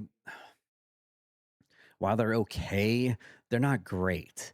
And I think anyone who has ever played the two games would probably agree with that.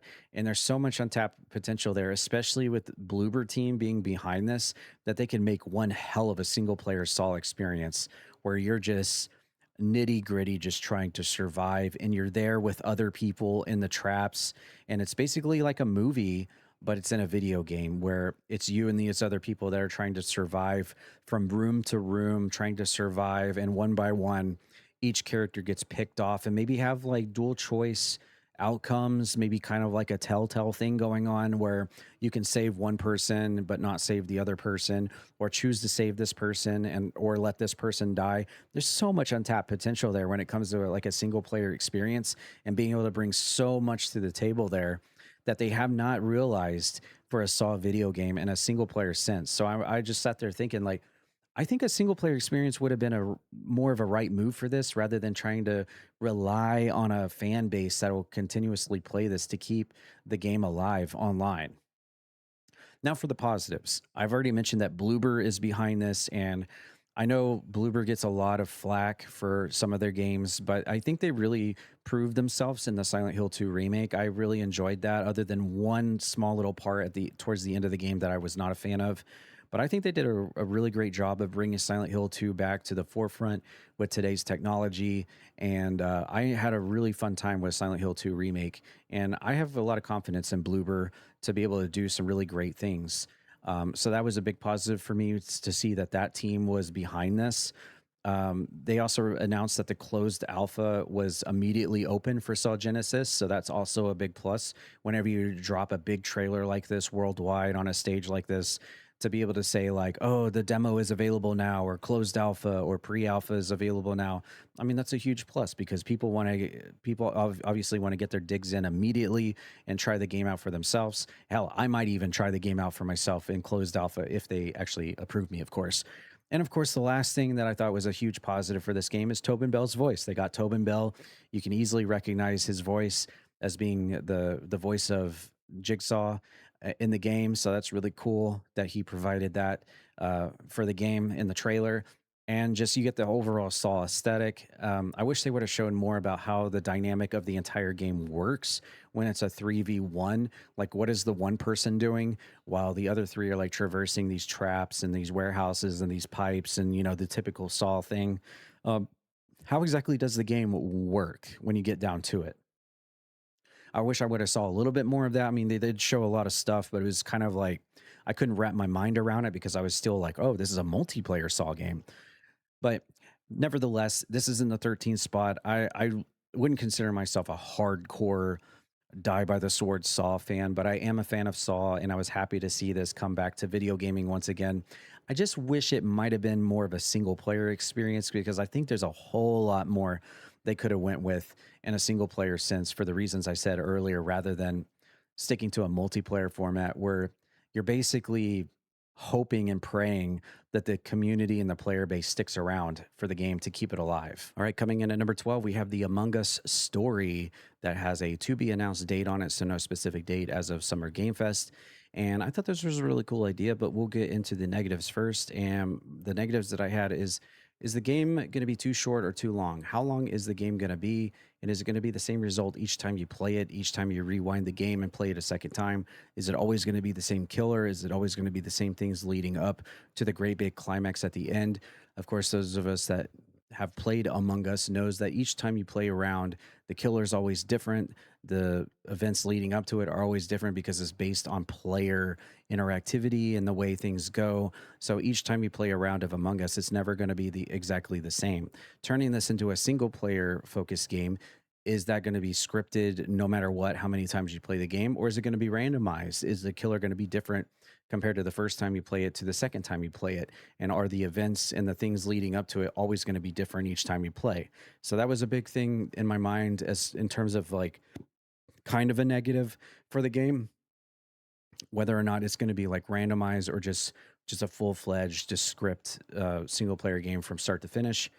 And then for positives, I thought the full single player story experience seemed a lot of fun, and being able to solve mysteries to find out who the imposter was sounds like a lot of fun as well. Just like the investigative work, the detective work to try to narrow it down, the suspects, to who is the the culprit, who is the imposter, who is killing all the other people in this game. And I thought that was really cool, which is basically bare bones exactly what you do in Among Us, only in a multiplayer sense, where you have to try to trust your comrades, even if they might be lying to you straight to your face. But in a single player sense, there's a lot of questions about the randomization, or if it's just going to be the same one off script every single time you play through the game. And they didn't really tackle that as far as I saw in the trailer. So that was my biggest question going into this. But overall, I feel like a single player experience for Among Us with full voice acting and everything along the way sounds really fun on paper. I just hope it's like more of a randomized with many, many, many different outcomes each time you play it. I think that would make for a far better game than if it's just like every time you play the game, start a new game, it's always the same route, it's always the same culprit, it's always the same imposter each and every time. I think they have a lot of potential there to bring in a lot of RNG into it if that's part of what the game is. And they, as far as I know, they didn't really talk about that or announce that during the trailer. So otherwise, this might actually be higher up on my list. But as it stands now, I think number 12 for now, since it's to be announced and there's still so much more news to come out about this game. Coming in at number 11, we have Star Wars Galactic Racer, set for an October 6th, 2026 release. And I really only had one negative takeaway from this really awesome trailer, was the fact that how many online players can join you online in the races for this? Is it only going to be four players, you and three others? Or is it going to be something like really amazing, like 16 people in a giant pod race online in this game? I don't think they really ever clarified that. So that was the one negative takeaway I had from the trailer. But let's get into the positives now. And the positives were there was so many great characters. The graphics looked really cool. The racing style seems really fun. Pod explosions look really epic and really fun as well. You get repeated characters that you know from the Star Wars movies and the lore, and the fan base should be really happy to see all these great Star Wars characters insert themselves into the game here. Just overall, it looks like a really fun time just to have a blast with your friends. No pun intended.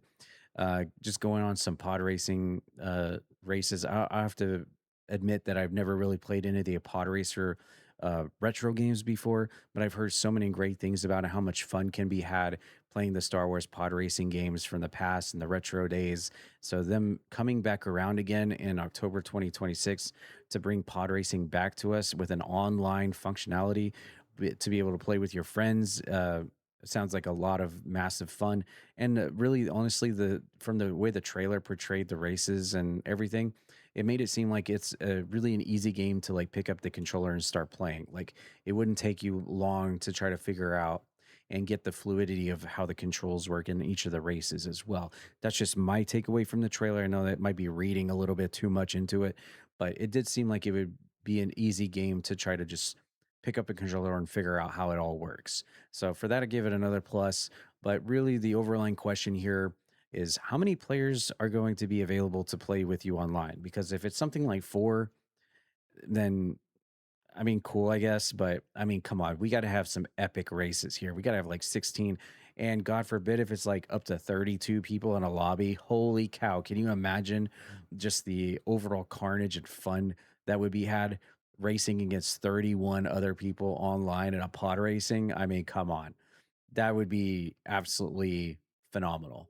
But yeah, we'll see when that news is dropped. Of course, the game comes out in just a few months. So maybe I'm sitting here talking about literally nothing when they've already actually revealed this. Let me know in the comments if you actually know how many people can join you in an online race, because that really dictates how much higher or how much lower this game would go. But I think as of right now, with me not knowing that information, number 11 is a good spot for it. And I definitely can't wait to play this, being a very much casual out in the woods pod racer gamer, because I've never played one before. This looks like one that I could definitely step in for the first time and have a lot of fun with my community. Okay, we've officially entered the top 10 most anticipated games for me in Summer Game Fest, and I feel like this one's going to be very hotly contested. So I'm waiting to see what the comments are going to be like when I place this at number 10. But coming into number 10, we have Final Fantasy VII Revelation coming out spring 2027. And boy, oh boy, I can see why a lot of people would probably have this at number one on their list. I know the Final Fantasy VII fan base is avid, absolutely avid, and have been waiting for the third and final part of the Final Fantasy VII trifecta of pieces of the original game to finally come out, and they finally got it. And I believe this was the thing that ended off the entire Summer Game Fest with a bang, I guess you could say. But for me, I put it in number 10 just because of a few things.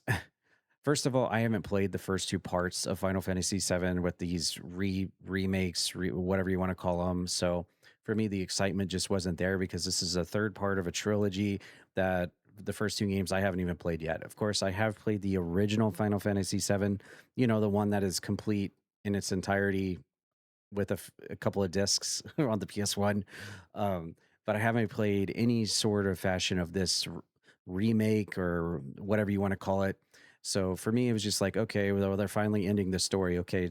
So when are they going to release the three as a bundle together so we can actually play the full version of Final Fantasy VII now?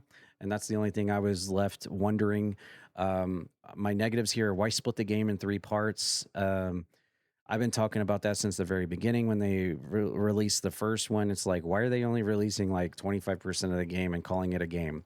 Well, we know why, because no matter what percentage of the game they're going to release and split it into pie chart, they know that Final Fantasy VII fans are so rabid that they're going to buy it no matter what, regardless of how much of the game is actually in its entirety in these couple of pieces of the game. And trust me, this is no knock on any of you out there that have gobbled this up because you want your Final Fantasy VII. I completely understand. If I was a huge fan of FF7, I'd probably be the same way. So I'm not knocking any of you. But for me, being more of like a casual outsider of Final Fantasy VII, I'm just over here like, man, they could have split this up into 20 pieces and make it episodic, and you guys and charge $60 an episode, and you guys still would have ate it all up. But nevertheless, I have no dog in this fight. I'm not trying to knock anybody, but when I saw this, it was going to end off the Summer Game Fest. I'm like, okay, well, it's finally coming to a close now. Now that we have all three games coming out, maybe now we can bundle them all three up together and sell it as the full, complete version of the game now, like all the rest of us have been waiting for, instead of the people that want to buy all three individually. That was the only thing going through my head when I saw this. I said it's buying this last half of this trifecta is just not worth it to me personally, although I can see how it would be for a lot of you out there that love and absolutely adore Final Fantasy VII. That's on you. I'm not taking that away from you. And the other kind of joke meme that I was thinking about when I was watching this trailer is all the times they jump out of the airship and they go parachuting down. I was like, okay, where are we dropping, boys? Are we going tilted? Because there were so many like parachute drops out of the airship. I was like, okay, what are we doing here? Are we trying to signal that Final Fantasy is coming to Fortnite, or what's going on here? But in terms of the positives, we do have the high wind exploration. There's a lot of exploration, it seems like, where you can just go all across the world and explore all the different regions and areas and territories and stuff. They really made it seem like this is very much open world, and you can go wherever your heart desires. For those of you out there that really just want to search high and low in every inch of the land of Final Fantasy VII. You can do that with the high wind airship. So that was really cool. That sense of exploration always gets to me. The different worlds and exploration. There's so many different areas, islands, territories, regions to explore and check out. Each one seems different. They really put an emphasis on that. That there's just so much out there to go out and explore, and that seemed really cool. The combat seemed really fluid. I'm not sure. I'm not familiar if the combat is the same as the first two games or not. Maybe they changed it up. Maybe it's exactly the same. Again, I'm not familiar with that because I haven't played them. But from what I saw in this trailer, the combat did look fluid and it looked like it would be a lot of fun. I think they put an emphasis on being able to switch party members in the middle of a battle as well. I could be wrong on that. You can correct me in the comments if I'm wrong on that. But I do recall hearing them say that you can switch party members in the middle of a battle, which is a cool concept. I know that that's not the first time you are able to do that, but still a cool feature in a Final Fantasy game, I would say. And then, of course, all the combination spells and attacks you can do by collabing with other characters, by mix and matching them to do different team up moves to attack and everything is a cool concept as well. You also have Vincent Valentine and Sid Highwind as playable characters here as well. I know a lot of people love their Vincent Valentine, and now being able to have him in your party and be able to play as him and be able to get a little bit more hands on, no pun intended, with him is a huge plus for a lot of people out there that have been clamoring for this last piece of the trifecta for Final Fantasy VII. So yeah, I can definitely see the positives and the negatives, but for me personally, not being like a super hardcore fan of this, I'm just sitting over here like, okay, so when are we going to release the bundle with all three of these games now? I'm over here waiting. But when it does happen and that does drop, I will definitely be grabbing it. And I'll probably be going for all of the achievements for it as well. Um, and overall, the game does look fun. I just wish they hadn't have split it up so many times. Like, I just can't get over the fact that it's Final Fantasy VII, but it's three different pieces of Final Fantasy VII, and nobody's really saying anything otherwise.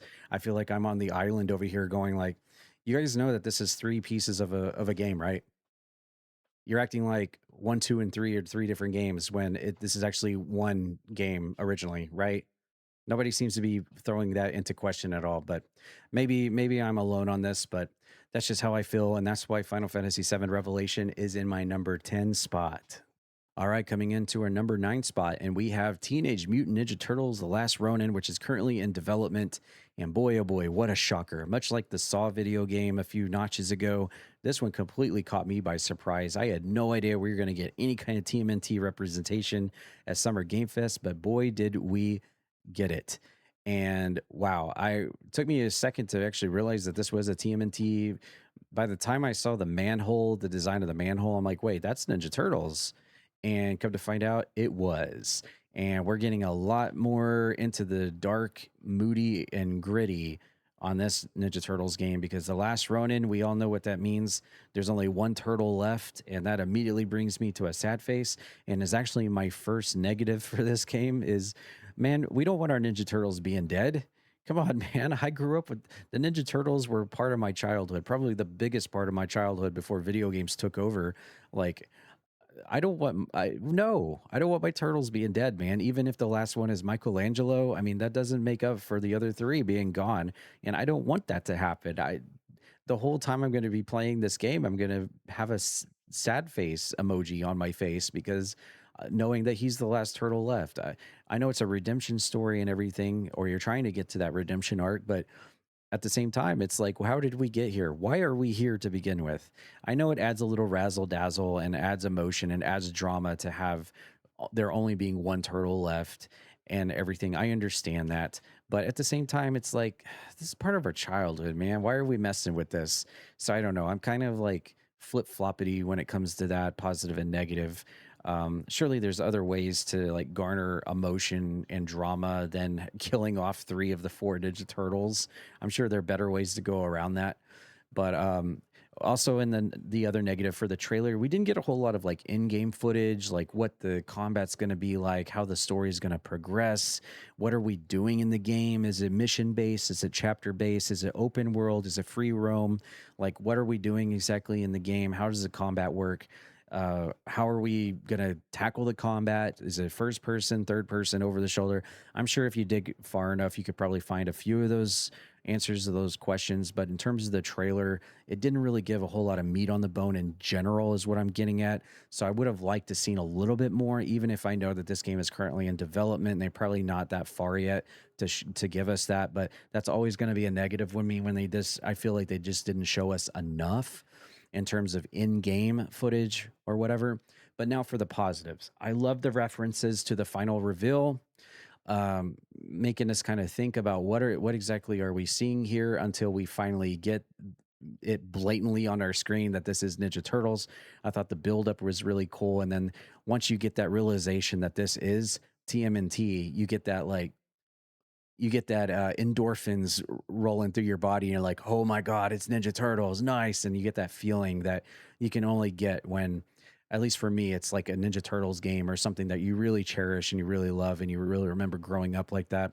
I thought the theme remix of the Ninja Turtles song was really cool that they played during this trailer.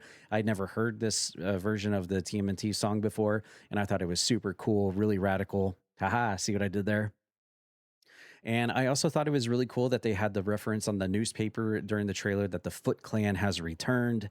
That was a nice little reference there. Good to see the Foot Clan is back, and they're going to maybe stick to the old adage of like Shredder and the Foot Clan are the big evils in this. And hopefully, we get all the other characters that we have grown to love and cherish as well on the villain side. You know, like Rocksteady, Bebop, Baxter Stockman, Krang, the the Rock Soldiers, you know, General Trag, you name it, Leatherhead, the Rat King. I could go on and go on, but hopefully all those characters are in it. I don't know if that correlates with the Last Ronin. I'm not too familiar with the comic book story of the Last Ronin. I've tried to stay away from it because again, it means that three of the turtles are dead, so it just makes me sad to think about. So I just don't want to go down that road. But if the game is cool and nitty gritty and violent and it's kind of like what the Wolverine game was during the Sony State of Play, but in a Ninja Turtles sense, like maybe a rated R version of Ninja Turtles, I think I could definitely get behind this and put the fact that the deaths are part of the story behind me for the simple fact that you are out there kicking ass and getting revenge for what happened, this tragedy that has happened. So I could definitely see that. But again, we didn't really get a whole lot other than just like the teaser right now. But even with just the teaser, just with the very limited amount we saw in that cutscene for that trailer, this is definitely going in my top 10 and is number 9. And I will be keeping all eyes on this just because growing up, I was always a Team NT fan, and I think I'll always be a Ninja Turtles fan. So number 9 goes right here for The Last Ronin, and I can't wait to see more. Okay, coming in at number 8, we have End of Abyss coming out October 1st, 2026. This is for Epic Games Publishing, which means RIP Steam users. It's going to be on Epic Games for PC, and I believe it's also coming out on PS5 as well. But I had this in my top 10 because it's definitely something that really stood out to me. Obviously, I'm a sucker for horror games, survival horror games, and this one looked really cool. It's got a really neat function of how the game looks, how the camera is. It almost reminds me of that old Call of Duty Dead Ops arcade game a little bit, but also like with a mixture of kind of like Little Nightmares and maybe some Signalists in there as well. Just the way the horror and the aesthetic was really in this very short trailer, actually. But seems like you're in this like underground facility, and there's just like nobody around. It's very foggy. It's very dark. There's different types of creatures and aliens coming after you, and you did get a gun to like kind of defend yourself as well throughout the process of the trailer. But yeah, the no Steam for PC and the Epic exclusive for PS5 was in my negatives because it's just simply not going to be available for everybody. I guess RIP Steam users and RIP Xbox. So yeah, I guess if you really want to play this, you have to jump onto the Epic Games app on PC to play this. But in terms of the positives, I really love the sense of sci-fi horror dread that we got in this trailer. The dark and foggy aesthetic that I was talking about is really cool. It really brought me like Little Nightmares vibes in terms of like how much we don't know about what's going on in this situation. And this man is like traversing through these like cavernous depths of this underground facility where there's just these just alien beings and different types, almost kind of like a Dead Space, almost like a Dead Space meets Dead Ops arcade kind of hodgepodge mixture of gaming if we were to try to like put two games together here. But there was something about this that really stood out to me, and I really enjoyed, and I can't wait to try it out for myself. And it's going to be right around the corner, right at the start of October. A perfect time for it, October 1st. But yeah, End of Abyss, very high up on my list. As soon as I saw this trailer, I was like, yeah, that's going to go up pretty high on my list here at Summer Game Fest. And that it did. Number seven, we are here. And in the number seven spot, we do have Gen Atlas, which is currently in development. And this is going to once again be an Epic exclusive for PC. So we have our 7 and 8 spots dominated by Epic Games Publishing right here. But I couldn't help but throw this into the top 10. Obviously, that was really the only drawback for it was just the exclusivity for Epic Games and I believe the PS5 for this game. But it kind of goes hand in hand once you realize who's responsible for making this game, and that's the people between Ico and Shadow of the Colossus.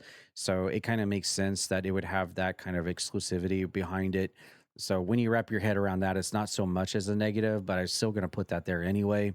But in terms of the positives, there were a lot for this. Gen Atlas, the music aesthetic was really out of this world, really awesome. I really love Shadow of the Colossus. I've not actually played Ico or the Last Guardian yet. I really need to get on that, but I have played Shadow of the Colossus multiple times, and I'm always been a fan of that. Actually, I feel bad for taking the Colossi down. Do any of you? Let me know in the comments. I always feel bad when I take the Colossi down, honestly, because like in a way, spoiler alert, I guess you are kind of the villain in that story. Anyways, I'm getting off onto a tangent here, but you can definitely tell that the person behind that game is responsible for this here in Gen Atlas. The giant robots that you get here, the combat sequences look really fluid, really cool. The land looks very like much of the ilk of like Shadow of the Colossus, where it's just like this long, expansive, this landmass, this area, this planet basically, and you're like the only one there, and this sense of like abandonment and just you're just plopped into this world and go have fun, enjoy, and the rest is up to you kind of deal here. And that's what you're going to get in Gen Atlas from what I've seen in this trailer. The graphics look really good, and you can definitely tell, as like I said, that the person responsible for those games is responsible for this game. He just has that trademark look to the creatures and the environment of the game where it's easy to tell that this is in that family of games here. And so I think a lot of people are going to be super excited about this. I know a lot of people have Shadow of the Colossus and Icon Last Guardian in high regard. I certainly have Shadow of the Colossus up there as a really fun game, despite the story being kind of sad. But yeah, anytime you get a chance to play another game of this ilk and this family, I think it's always going to be a really, really great time, very immersive, really makes you think and just gives that sense of like there's a whole lot of difference between being plopped into a large open world like say The Legend of Zelda Tears of the Kingdom as compared to something like Shadow of the Colossus. You know what I mean? I'm sure you're getting what I'm pitching at you, but I feel like this game is going to be kind of the same where you just like dropped in and then it's just like up to you, but it's not a fun time. It's more like a feeling of dread, I guess. I don't know. I'm trying to think of the best explanation for this, but yeah, I'm okay with this. I think you have to be in the mood for it sometimes, but I think from what I saw in Gen Atlas, it looked really fun and it looked really cool. The again, the combat sequences looked really fun, and you would expect that from battling giant colossi and Shadow of the Colossus. And that game came out years ago, like back on the PS2. So I can only imagine what the technology is like for a game like that in Gen Atlas. So it can only be nothing but better. And I'm looking forward to this. It's just a shame that it has that Epic exclusive for PC, and I think it's only going to be available for PS5. Coming in at number six, we have The Blood of Dawnwalker coming out September 3rd, 2026 for all consoles, PS5, Xbox Series X, and PC. And my biggest negative coming out of this was the September release date on top of all the other games that we're going to have as everyone tries to get it in before the big GTA 6 drop. Is there going to be room for The Blood of Dawnwalker amidst all these other games coming out? It may come out looking pretty good comparatively to all the other games because what I saw in the trailer looked really good. But again, you've got a lot of competition in the month of September leading up to GTA. So was this a good decision to have this drop in that time frame? I mean, it's fair enough that it's early September, September 3rd, but that was my biggest negative I had on it was like, it's going to be very tough competition in the month of September for this thing to come out. But in terms of the positives, we had a lot of them for this, and that's why this is so far high up on my list.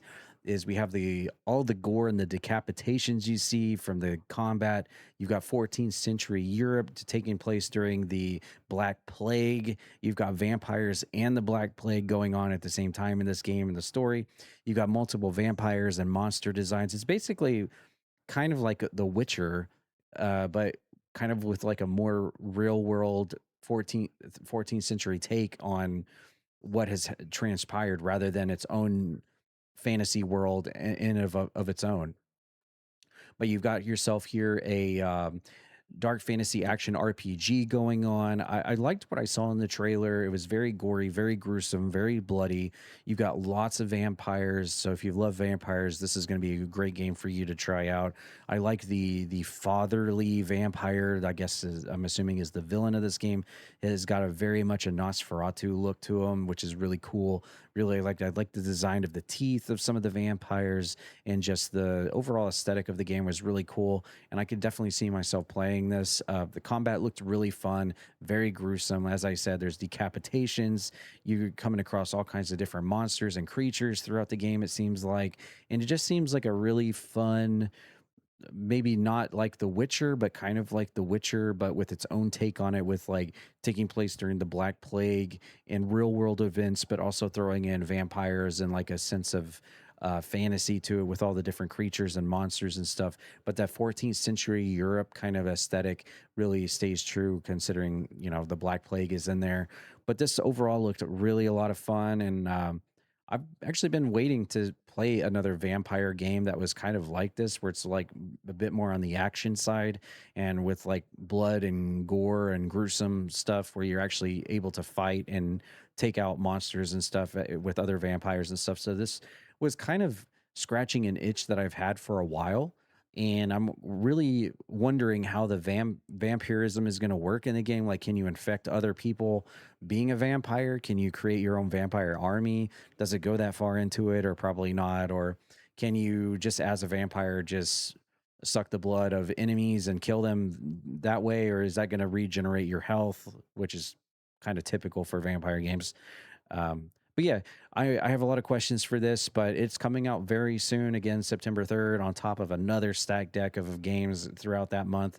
But this is number 6 on my list, but just because of how gory and gruesome it looked. And I was just finding myself going, oh, getting a lot of reactions from you that way. So I knew I was having a fun time watching this trailer. All right, coming in at number 5, we have Crossfire, which is a brand new game coming out by the developers of That's No Moon. It is currently in development, so no release date right now. And this is in my top 5 spot for a reason. And I guess I'll go into the negatives first. The fact that this is going to be a single player narrative experience instead of a 2-player experience kind of puts it into the negative territory for me, where you could have these 2 different operatives being played by 2 different players in a co-op sense, where instead of just letting the single player story tell the story and you're the only one doing it, you could be there together with another player, and then you're forced to be on rails on the story that's trying to tell, kind of like A Way Out kind of did. But they decided to go with a single player experience where you're playing as one of the operatives, and that's okay, I guess, but I kind of put that in the negative for that. In that sense, you're also going to have to rely on the AI of the partner. So if the AI is not very good, then you're going to be kind of screwed. But I guess a valid excuse there would be that these 2 characters don't get on. So if he's got terrible AI, then there's a valid reason for that, because he doesn't care. But at the same time, they're still trying to accomplish this mission. These are basically like 2 spec ops soldiers working together to try to get this objective done in a wartime scenario. But at the same time, they're at each other's throats, quite literally, with like combat knives and stuff. The other question I had was like the length of the story and the campaign. We don't really know that right now, so that's kind of a maybe an unfair assessment for this game at this stage, considering it's still in development. But that's always something I have in the back of my head, like how long the game is going to be. So we can't really answer that right now, but we'll go into the positives, and there's a lot. and that's the reason why this is number 5. But the beautiful environment and the graphics of the shrubbery, the buildings, the trees, just everything looks really brilliant in this game. Really pretty. I think some of the team from like Naughty Dog and Infinity Ward might be behind this game as well, which would make sense considering how visually the trailer looked as well.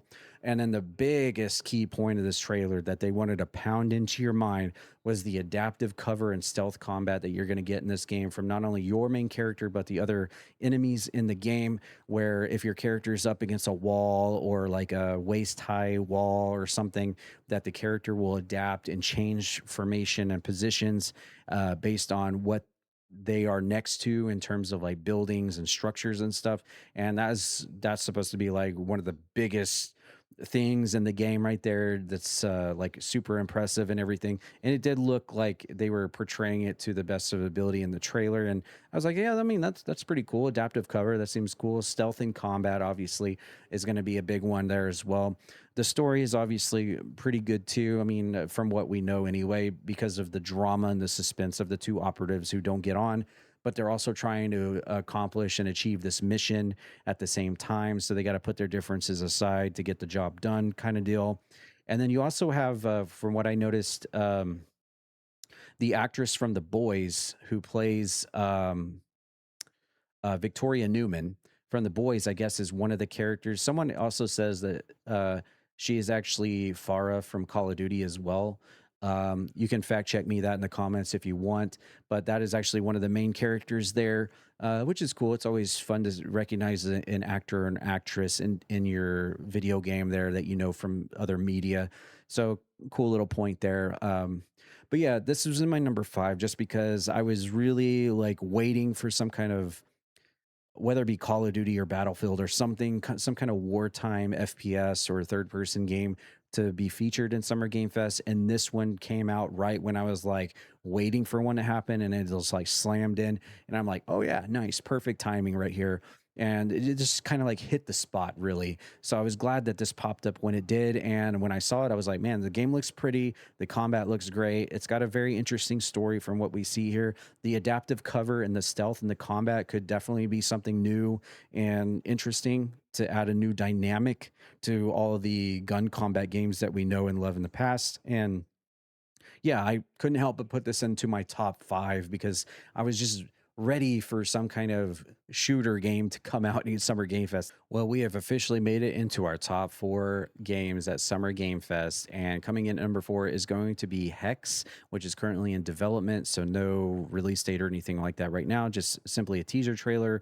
And we'll go into the negatives first. Is the fact that, is it going to be a sandbox or is it mission based? It didn't really give us that information at all. Is there going to be an in game? Again, that repeatable thing that I've said throughout the duration of this video, that sense of accomplishment, that game over screen in terms of a good way, like credits rolling. Are you going to get that sense of like, I completed the game, or is it like more of an endless game? Is it just, you just jump in, choose the place you want to go, like kind of like a Helldivers kind of thing, and then you go in an exfil, and then it's just kind of like more of an endless multiplayer kind of game? Or is it more story based and story driven kind of game like that? And didn't really tell us a whole lot about that, but that was kind of really my only negative on this. In terms of positives, I thought the monsters that they featured in the trailer look really cool. The graphics look great. Really enjoyed what we got from the graphics here. The fog effects, the alien architecture looked really cool as well. And it looks like there's going to be online co-op as well. Um, so that, I mean, that's always a plus for me to have co-op in a game. But yeah, this is definitely a sci-fi world, hostile alien enemies. It's a first-person shooter gameplay, of course, and it will be available on PC, Steam, and Epic. And that will be next year, 2027, actually, but it's currently in development right now. But everything I saw about this game, from the puzzle, very alien-looking architecture and everything, it just looks like a very, I don't know, like a world that has been kind of destitute, and these aliens have taken over. That just, I don't know, it just really seems like something that you would get from the forest, kind of mixed with like architecture from like Assassin's Creed or something from like the futuristic part of Assassin's Creed. It's kind of like the forest with Assassin's Creed structures mixed together, and you're just trying to figure things out and use these alien architectures to try to fix the world and try to make things better, I'm assuming, and get rid of these monsters that are spawning. But I did like the co-op aspect. The trailer did show you running around with other players. I mean, I'm assuming those are other computer players and not just AIs, but if there is co-op, I'm all for it. Bring it on. But from what I saw in this game, it seemed very interesting. And I think the reason why I'm just kind of have like questions is because I want to know more. I would like to know more about this game. And the trailer did show a lot, but it just kind of left a lot out too. So I had like more questions um, coming out than I did going in for Hex. But nevertheless, the trailer that they did show, the almost 2 minutes that we saw at Summer Game Fest, definitely made a good impression in my mind, and I can't wait to try this out. And it just looks great. I love the FPS. Being able to use an FPS and try to defend yourself with gunplay and stuff, I really like that. The combat and stuff, and then the more puzzle driven side, and especially if there's actually co-op in this, then oh heck yeah. So yeah, that's the reason why it's in my number 4 spot. I think that's rightfully deserved, in my opinion, of course. Okay, we've made it to our final 3 at Summer Game Fest, and coming in at number 3 is going to be Blood Message, which is currently in development. And my first negative right out of the gate was, is it going to be more story driven, or do you go from map to map? Do you have a map overlay and you just choose a place to drop in and do that mission and then you drop out, kind of like a Payday 2 kind of style thing? Or is it more like a sandbox open world kind of thing where you just go around and roam around, do whatever? I think now that I've taken a second look at this trailer, it does seem like it's going to be more story driven, but is it actually going to be like mission to mission, chapter based, where it's like a single player narrative experience where you lead all the way to the end and you get, you know, the final boss or whatever, and the credits roll, and then you get that sense of accomplishment of beating the game? They didn't really clarify that in the game, and I'm sure it's still too soon to really hold that against it, but still that's something that's always in the back of my mind, where again you get that sense of accomplishment for beating the game and completing it, and you know, either going for all the achievements or the trophies in it. And they didn't really show a whole lot of that in this trailer, although I'm leaning more towards it being like story driven with like chapters and missions being placed throughout this campaign. Now for the positives, and boy are there a lot of them. I love the 8th century Chinese aesthetic of this, the plot, the story based on real world events in 8th century China. The historical accuracy of this is really cool.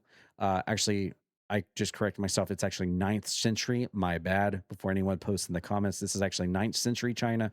But nevertheless, still looks amazing. The graphics look great. The facials of the characters look realistic. The combat looks absolutely fluid and brutal. I loved what they showcased in the trailer for this, for the combat. The massive battles with all the enemies charging and barging into the base, and you're having to be on defense with all your boys.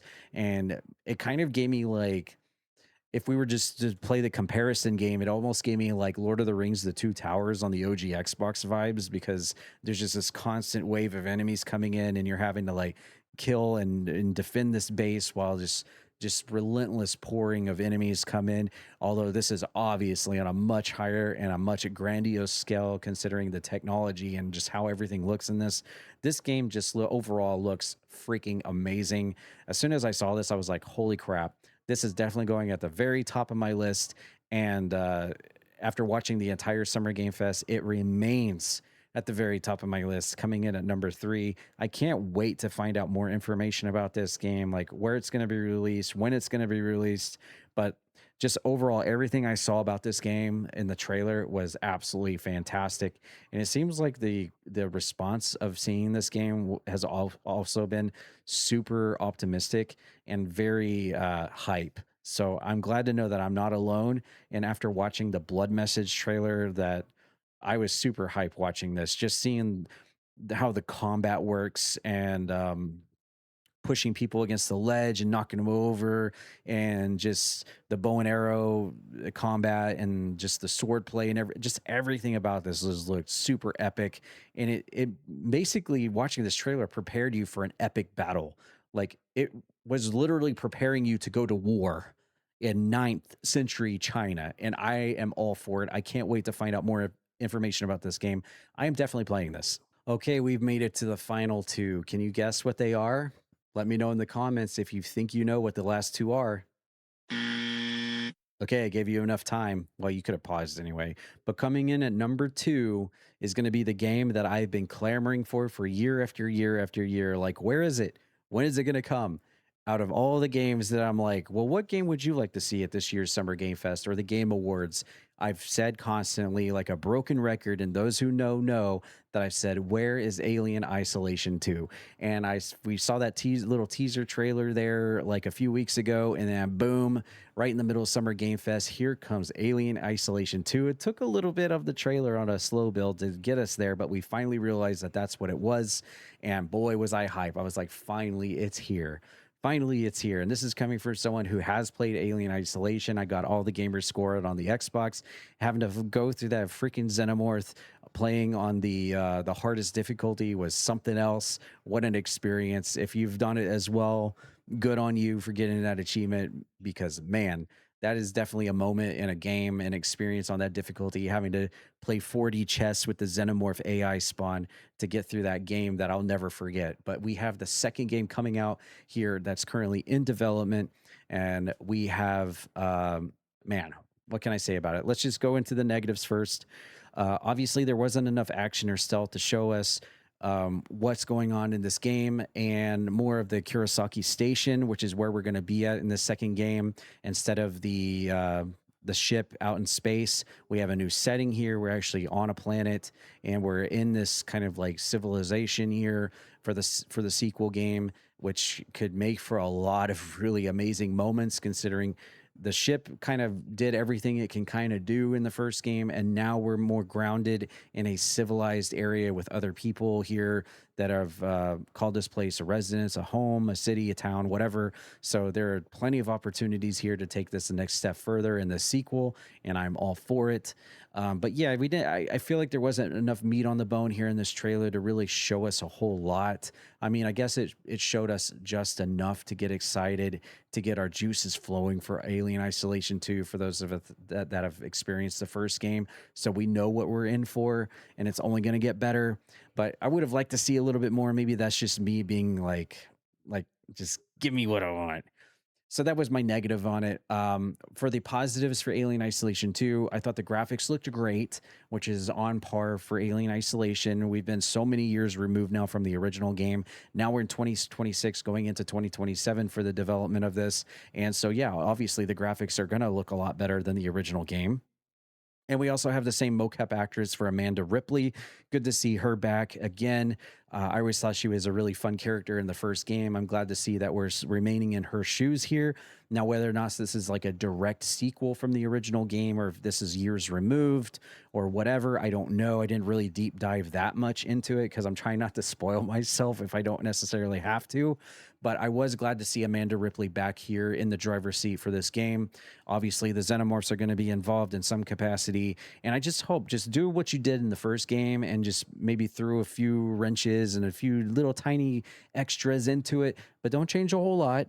But maybe do a few extra things that you wouldn't expect, maybe some suspenseful moments, maybe some jump scares in there. But just don't par too far away from the course of the first game, because that formula you had in the first Alien Isolation was just so good.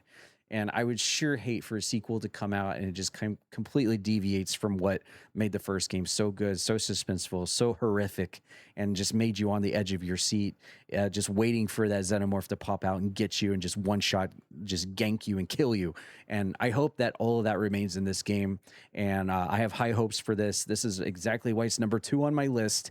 And I am so much looking forward to this game. I absolutely adore and I love Alien Isolation. And just talking about this right now, the sequel, makes me want to get back on Alien Isolation right now and do another run right now. That's how much I love that game. And again, I've been clamoring for this sequel to come out for so many years. Every time Jeff Keighley's event would come back around 3 times a year, whatever it is. And I would just be like, okay, where's Alien Isolation? It's time. It's time. Enough years have passed. It's time. Where is it? And every time I'd walk away going, I mean, there was some cool stuff on the show, but no Alien Isolation 2. And I felt like I was like the biggest person on the soapbox to get Alien Isolation 2 back on track again. And when they released that little teaser trailer a few weeks ago, I was like, ooh, okay, interesting.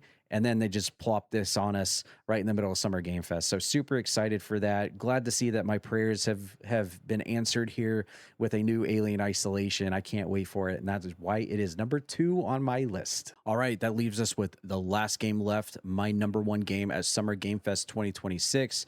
And I was trying so hard not to be biased here because what we got from this trailer was more of like a cinematic teaser for the very first part of the 3/4 of what we got. And then the last quarter of it was just kind of like snapshots of some of the familiar and memorable places. But it's going to be Resident Evil Veronica coming in number 1. And I had a really tough time struggling to see the validity of keeping this at number 1 because we didn't get whole lot of combat or gameplay in this. We didn't really see a whole lot of that. It was just mostly a cinematic trailer and a teaser. So I was like, wow, this is really hype for me because it hits home at me deep down because it is Resident Evil. A few factors kind of drops this down a little bit. Maybe not so much down to number 2, but still from like being an overall hype meter because I mean, we all kind of knew as Resident Evil fans down in the back of our mind that there was going to be a Resident Evil Veronica remake at some point. If not Resident Evil Veronica, it was probably going to be Resident Evil Outbreak 1 and File 2 combined and remade and remastered with full crossplay and online support. Or if it wasn't going to be that, it was going to be Resident Evil 0 with full online co-op support between Rebecca Chambers and Billy Cohen with crossplay online co-op, or it was going to go back to Resident Evil 1 through the Resident Evil engine, which is very hotly debated. I'm of the camp that, yes, let's do it, because I would love to experience my favorite video game of all time through the RE engine to see what they could do to my beloved Spencer estate. So bring it on. Or I've also heard and we've all heard the rumors of them remaking Resident Evil 5 again, which, but we did get Resident Evil Veronica here in this, and a lot of us kind of knew it in the back of our minds that this was going to happen. And obviously, Resident Evil is my favorite game franchise of all time, but I was still trying to like make sure that it was valid to put this in my number 1 spot over games like Alien Isolation 2 and some of the other ones right below this. But at the end of the day, I guess I will, just because it's Resident Evil and I know I'm going to play it. And while it wasn't the trailer that I would have expected, I would have hoped for a little bit more. I guess